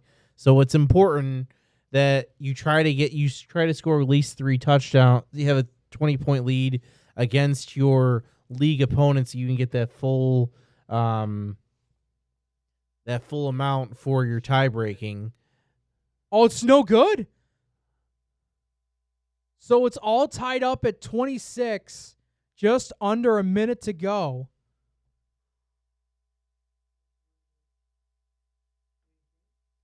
So, oh my goodness, Francis. Yeah. Well, we're gonna have a very good one there. A chance for that one to maybe possibly go to overtime. I don't know how many timeouts Lancaster will have left, but under a minute to go, tied at 26. If you're at that Strider Field game, my goodness, that's a fun one to be at here Friday night. Yeah, they were in a close one, a little bit of close one last week too. But remember I said, though, earlier in this broadcast, how resilient they have been and able to find a way to close out those close wins. Does that continue tonight, or does Jamestown take one on their home field? I mean, I feel like if you're Lancaster, that bus ride home is not going to be fun if you lose a close one. Right. Yeah, and like you mentioned, they were in close. They won in overtime against McKinley. Mm-hmm. That game last week came down to the last few minutes. So again, this is a young team. They only returned 3 starters from last year on both sides of the football. As we head back to our Octobox, we know a couple games have kind of wrapped up, but we have still some in action that we want to show you right now. As we have the Health Sciences Grand Island in game 1 in your top left corner. Next to them is the Wilson-Gowanda game. Jamestown Lancaster, we're just about to see a kickoff. Iroquois and Dunkirk still going on. And let's see, I think game number 8, that's our Maryvale East Aurora still going on. But we're going to go to the kickoff right now for Jamestown Lancaster. So trying to cut it up, going up to the middle, trying to get that forward progress and get stopped at the 34-yard line. So, I mean, good field position. Looks like just around maybe 45 seconds, I want to say.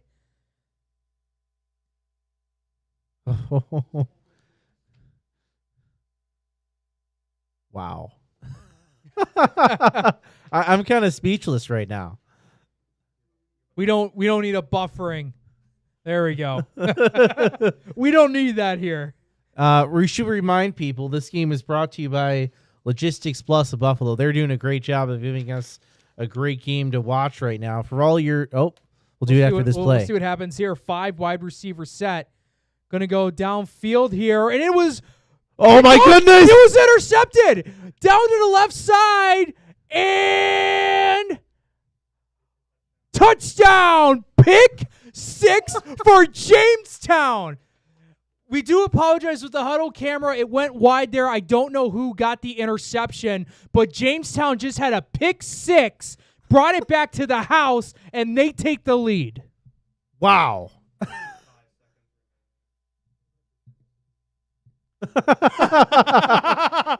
No. Jamestown's own Jeremy. Well, they're really just red today. Yeah, let's it's be just honest. all red. They're just maybe red, maybe little hints of green. Yeah. You can't see the red lettering from here.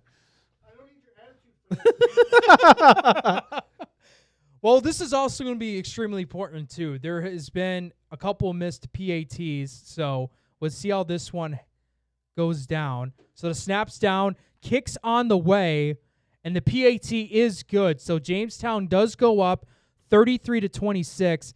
It is tough to see how much time's left on our end on that clock. Jeremy, Yeah, thank you very much. 34 seconds.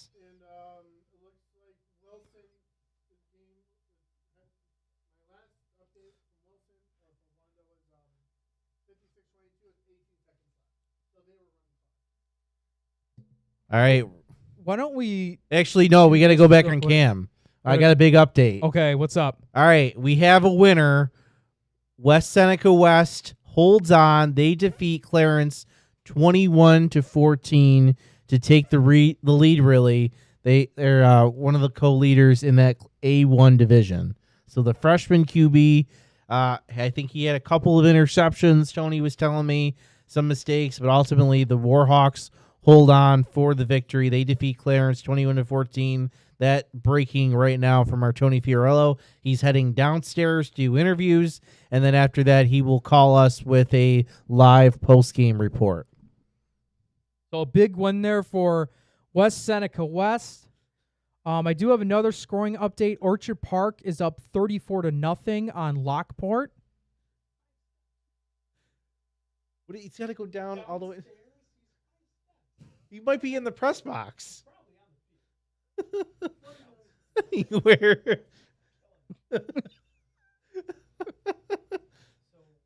Should we head back to? I feel like we should. I think right now, the way how the game's been played, I think the only one we should really have on now is Jamestown Lancaster. So let's see what goes on here. No, Willie's that Kenny's one's went over. final. That one's over. Yeah, at 35-6, I think it was. Yeah. Yeah. Can you find a final for Will North? Oh, Will North up.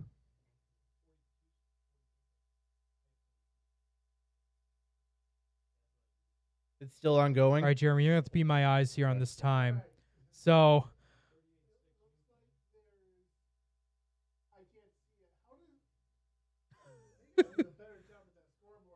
well, we had a couple like that. I mean, with the exposure on the cameras, looking at the scoreboard, we, had a lot of exposure, so you couldn't really tell a lot down in distance and time. Here's for a deep shot downfield. That one falling incomplete. So 21 seconds to go. Second down and 10 for Lancaster.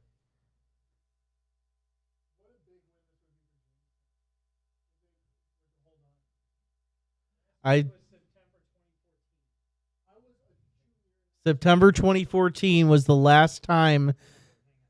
Wait, hang on. So Hold on.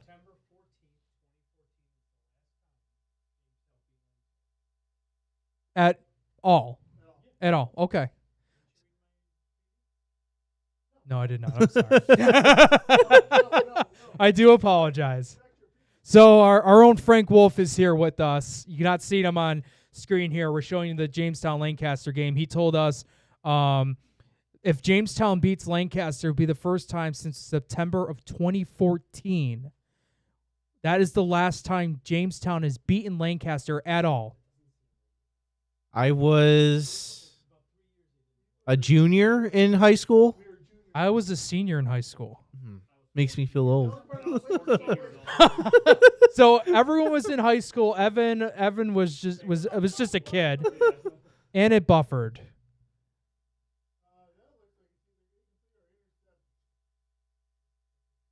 we go back to the main camera while we wait for that? Yeah, we'll see what happens. Um, And then Michael was 3 months old. Oh, Last man. time Jamestown beat Lancaster. Oh. We got to do those things like who was the president, how much was gas, who won a championship. Was that when, Carlson? That's right. Yeah. Yeah.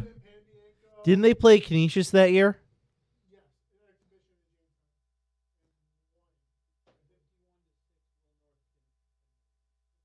Is that final? Okay. Can we go back to yeah, Lancaster, Jamestown? Did that? Let's see what happened there. That looks like 4 seconds. Is that? All right, looks like it's 4th down right now. We'll stick with this, catch this final play, and then we'll kind of reassess where we are. We're going to be getting a post-game recap from Tony Fiorello. He's going to be calling in a little bit. We know the West Seneca West won that one 21-14. We got that score a couple minutes ago. We have a lay update from there. We'll also we'll take a look at our live score. We have a bunch of teams going final, a bunch of scores we're getting in. We're waiting to hear if they are final or if they're just still wrapping up. But right now, all eyes on Strider Field as the Legends try to stay undefeated. Snap, looks, throws, that's caught. On here we go now. What to do here. Just do a rocket to his teammate. Just going to let this play all the way out. And that is the ball game. Jamestown winning off a game-winning pick 6 on their home turf at Strider Field. They take down Lancaster 33-26. Wow. I really did not see the coming, especially last week. Remember, this Jamestown team fell to St. Joe's by a couple scores, and they come back. They get the win over a Lancaster team, which has been in a lot of these close situations this year. That says a lot about Jamestown. That also says a lot about St. Joe's and where they are right now. And what we heard from our own Frank Wolf, first time in 11 years. Yeah. That Jamestown has beaten Lancaster. So after what they had to deal with last week against a tough St. Joe's team, Lancaster, big bounce back victory. Congratulations to them. All right. At this point, why don't we take a short break, Jake? Why don't we'll get our collective breath together, figure out where we are with our scoring updates. We still have about 25 minutes. We want to keep going as well. We still know there's games still in action, but I think this is a good point to take a short break. So after an exciting finish, go ahead and grab some water and pack in for the rest, and then join us back here for the rest of the night. This is the Empire State EndZone.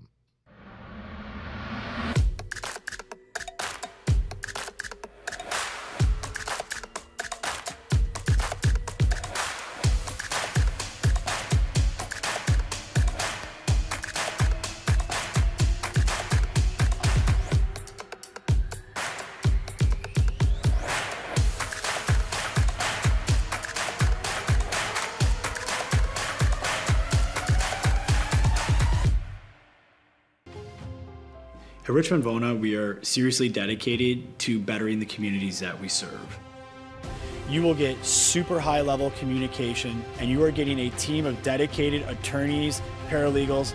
If you put your trust in us and hire us, we promise to take care of everything. Call us as soon as possible so we can start the investigation to fight to get you the settlement you deserve.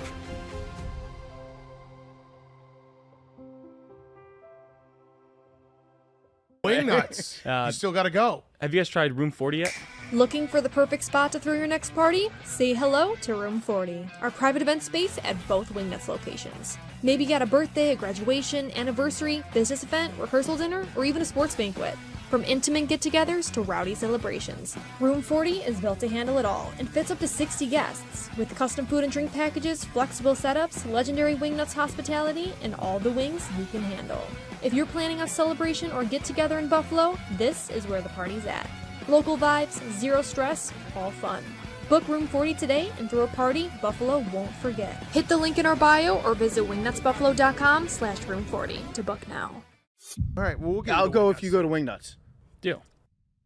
Why do you exercise? To look better? To feel better? To drop a few pounds? To train for an event? To defy age? or to keep your ability to say yes to the things you love to do.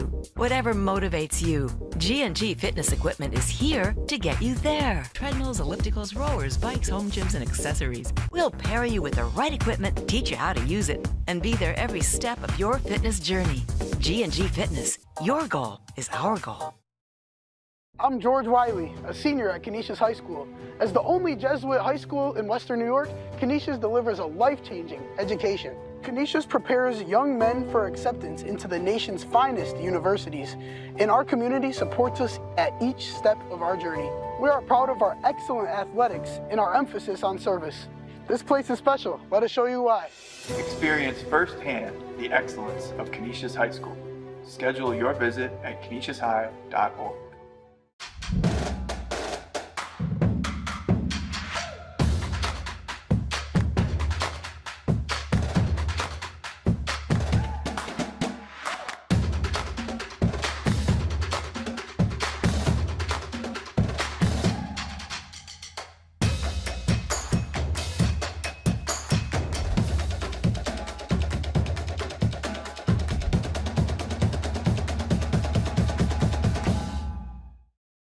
Logistics Plus is a global transportation provider headquartered in Erie, PA, with locations worldwide, including right here in Western New York. Logistics Plus is consistently recognized as a fast-growing transportation and logistics company, great supply chain partner, top freight broker, leading project cargo manager, and a great place to work. With a strong passion for excellence, our 500-plus employees put the plus in logistics.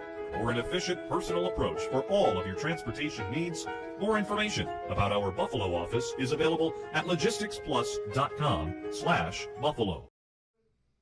All right, welcome back to the Empire State EndZone. Francis Beck, Jake Fyock here. Exciting finish we just witnessed between Jamestown and Lancaster. The Red and Green defeating Lancaster for the first time since becoming the Red and Green, since 2014. So big win for Jamestown. Jake, I'm still a little shocked at that one. Yeah, I mean, listen, we talked about last week how the AA is going to shape up. And it's kind of getting into that Wild West-esque type of division. You have about 4 or 5 teams that could really take over that spot, the top spot in AA. And Jamestown tonight proved that you don't count them out. This was their first divisional matchup they've had in AA this season, and it becomes a nail-biter, defeating a very tough and a resilient Lancaster squad. So congratulations to Jamestown doing it. Obviously, you got plenty of more weeks to go against other AA divisional opponents, but I think what this really did, Francis, it kept, continuing on what we think were the AA's at right now, and how it feels like anyone can just take it at this point. Yeah, exactly. And obviously, is Orchard Park play tomorrow? Let me pull up the... Orchard Park just won. They just beat Lockport. You're right. Orchard Park just won, so they got the win they needed to get. Bennett plays tomorrow. Bennett plays tomorrow against Hutch Tech, and then Niagara Falls and a non-leaguer hosts Niagara Wakefield. And I think if you're Niagara Falls, you want to make sure that you're up for that one. You don't want that to be a trap game because it's a non-league, because you got off to a hot start. You want to make sure that you keep the your foot on the pedal for that one. With Health Sciences Grand Island? Yeah, what do we... 26-0? Okay. Yeah. How close are we? Who has that ball, though? Grand Island is the ball. Okay.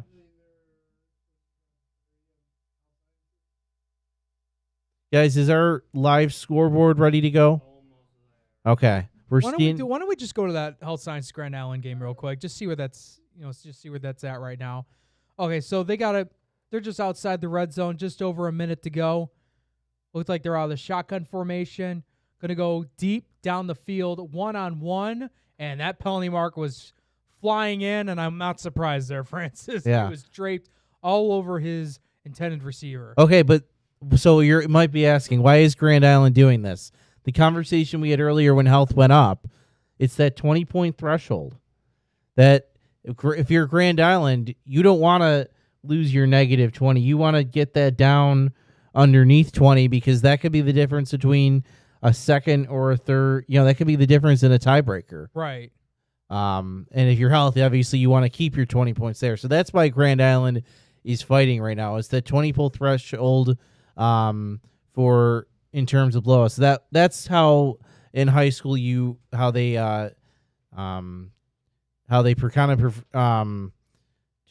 perturb teams from running up the I'm score. looking at the points differential now, as we'll take a look at this snap here real quick. Going to the right side, trying to find a man, and that one is picked off by Health Sciences. So with 45 seconds left, they will go and seal this one, picking up the win. So right now, here are the point differentials heading in this game. Health Sciences was a plus 54. Grand Island was a plus 51. Right in front of them was actually McKinley with a plus 52. Hold on, but they have more points scored. And then Williamsville is that East, the adjusted, though? We got to be careful here. It is. Because this is going off just like by leagues, points for and points against. No, but you got to go the adjusted. Okay, so each team. Okay, so Williamsville East is a plus 40. McKinley, Health Sciences, and Grand Island are all a plus 20. But with Grand Island here, they just gave up 26 points. So Grand Island's going to go to 0, and Health is going to go to 40. And Health will go to 40? Okay. So that would tie them with Will East? Or they take the spot because they have more points scored? Well, Will East, again, got to win. They already counted. Okay. So they've already counted the Ken Maurice score in there. Mm-hmm. So, yeah, they would make him tied with Williamsville East. Of course, Williamsville East is an extra... But what I'm saying is, like, would Health Sciences get the 1 seed because they have more points scored? No, they'd be tied. Okay, they'd be tied. Okay. They'd be tied with, tied with the same record, same point differential, as well with a full 20. And obviously, still a lot to go in the season, and they have to go head-to-head at some point. So this game just went final. Health is our... Sciences 26, Grand Island nothing. Are there live? We're back on cam, but is our live scoreboard ready?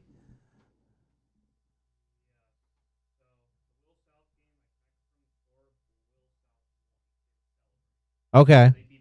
All right. Why don't we pull up our live scoreboard? Live's Empire State EndZone live scoreboard is presented by Western Division, home of the Great Rate. Left side. Oh, do we need another refresh? Okay, we're going to refresh it real quick and get those scores updated. And we got finals you can see for most of these. We're missing what, maybe 2 or 3 total, Evan?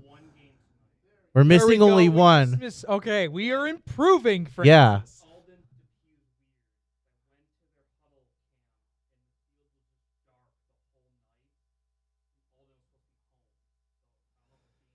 So it was Depew Olean?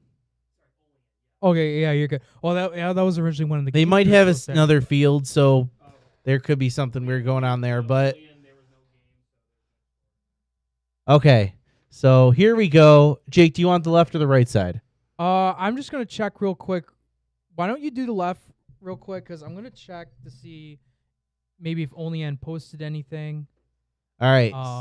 But yeah, you can go ahead. Okay, so left side of your screen at the top, final West Seneca West defeated Clarence 21-14. We will have a post-game report on that momentarily from our Tony Fiorello.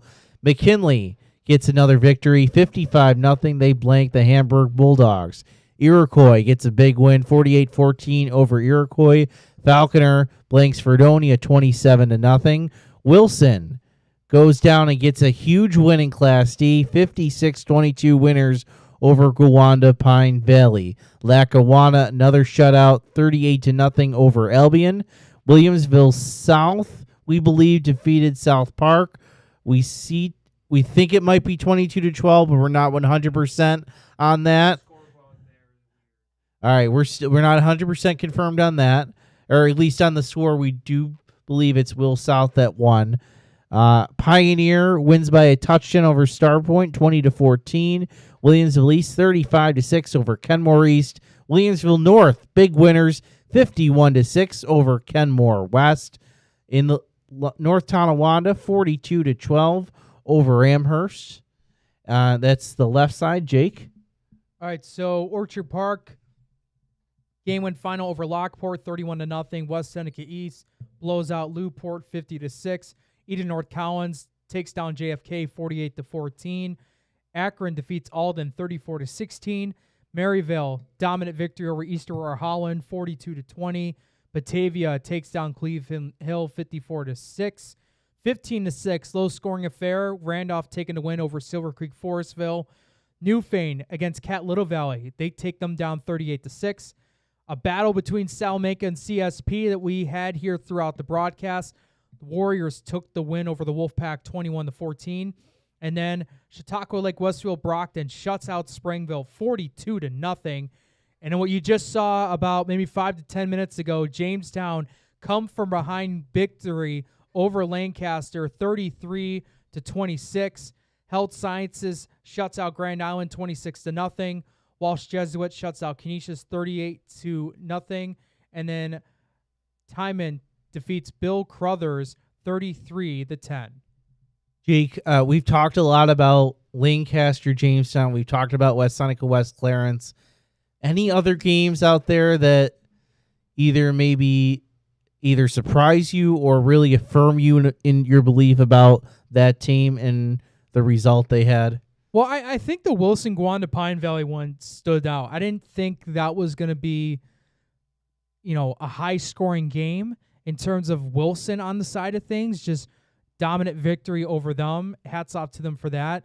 But I will also say here, I was a little bit nervous to hear about the Pioneer Star Point game. I thought Star Point might come away with a victory of that, but Pioneer on the road, able to edge that one out 20-14. So congratulations to the Pioneer on that one. This one's a little off the wall. I'm kind of impressed with North Tonawanda getting the big win over Amherst. I know Amherst has struggled over the past few years, but North Tonawanda not only winning, but that margin they won by, that's impressive to me. We'll see, can they make some noise in that A2 division?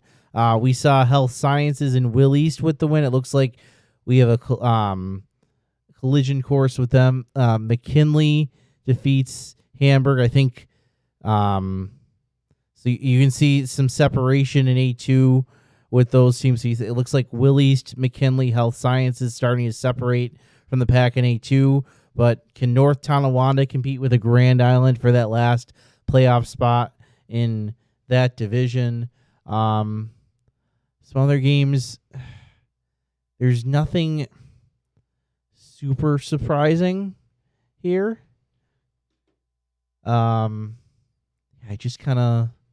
I look around. I think the teams that needed to take care of business kind of did. Orchard Park bouncing back. They get an important shutout win in this one. And I'm sorry, I'm still trying to look for that. Just because, I think throughout these 3 weeks we've done a fantastic job trying to get as many scores as we can. The fact we only have one remaining between Olean and Depew, I'm just trying to check both accounts just to see if anyone had a game that went final, because that would be one where it'd be a fun one. But right now, Francis Beck, you currently have Tony Fiorello on the B&T Electrical Supply Hotline. Tony, you had a big game tonight, 21-14. West Seneca West held on, one of the most popular games, I think, tonight. Just kind of give us the cliff notes of how it happened. West Seneca West got out to a 21-7 lead through the first half. We talked about this earlier. They ended up having a couple of big plays from Mason Anderson to Troy Mobley, and then they ended up going to the half that way. And I said that if Clarence could clean up a couple of the mistakes that they had made before and stop shooting themselves in the foot, that they could get right back into it, and they did. They ended up getting a couple stops on defense, and then let's see here, and then they ended up getting an 8-yard touchdown run by Ryan Primaluski to get right back into it. But then But then once they got the ball back late in the fourth quarter, Clarence was driving down the field, and they fumbled around the 50-yard line with about 2 minutes and 30 seconds to go. Warhawks recovered it, and then they just bled out the clock to secure the win. Tony, you just spoke with, I'm assuming you just told me you went down for interviews. I'm assuming with the West Seneca West team. What was the message from Coach Vastola after the game? And then which players did you talk to and what did they have to say?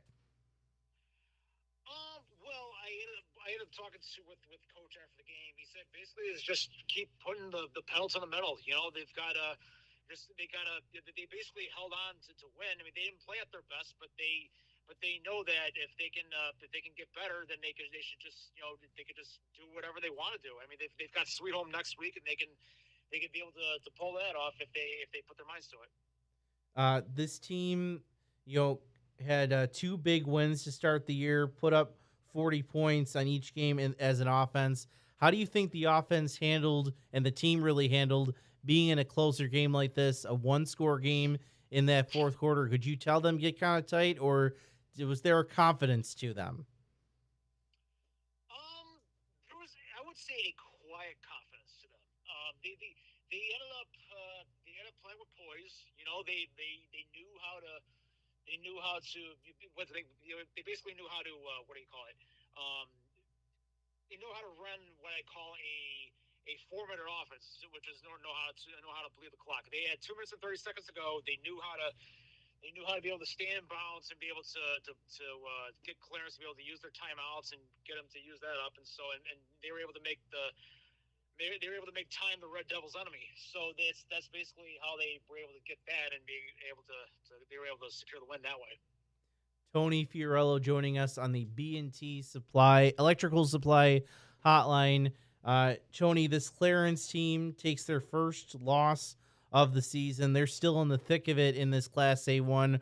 What do you think Coach Dixon is telling his team, or what do you think he's hanging his hat on as far as something positive to take from this game and the loss?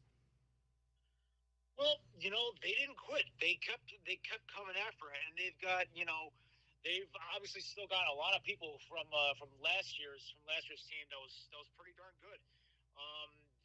They could definitely if as long as they clean themselves up and as long as they could remain buttoned up going into next week, then they could definitely do whatever they want to do as well. It's basically almost the same thing with West Seneca West. As long as they can put their minds to it, and as long as they can clean up the mistakes that they made and not lose yards based off of penalties and stuff, and as long as they don't turn the ball over, they can do whatever they want.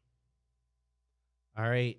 Tony, thank you very much for joining us. Tony Fiorello of West New York Athletics. He was at that West Seneca West Clarence game. The Warhawks stay undefeated, 21-14.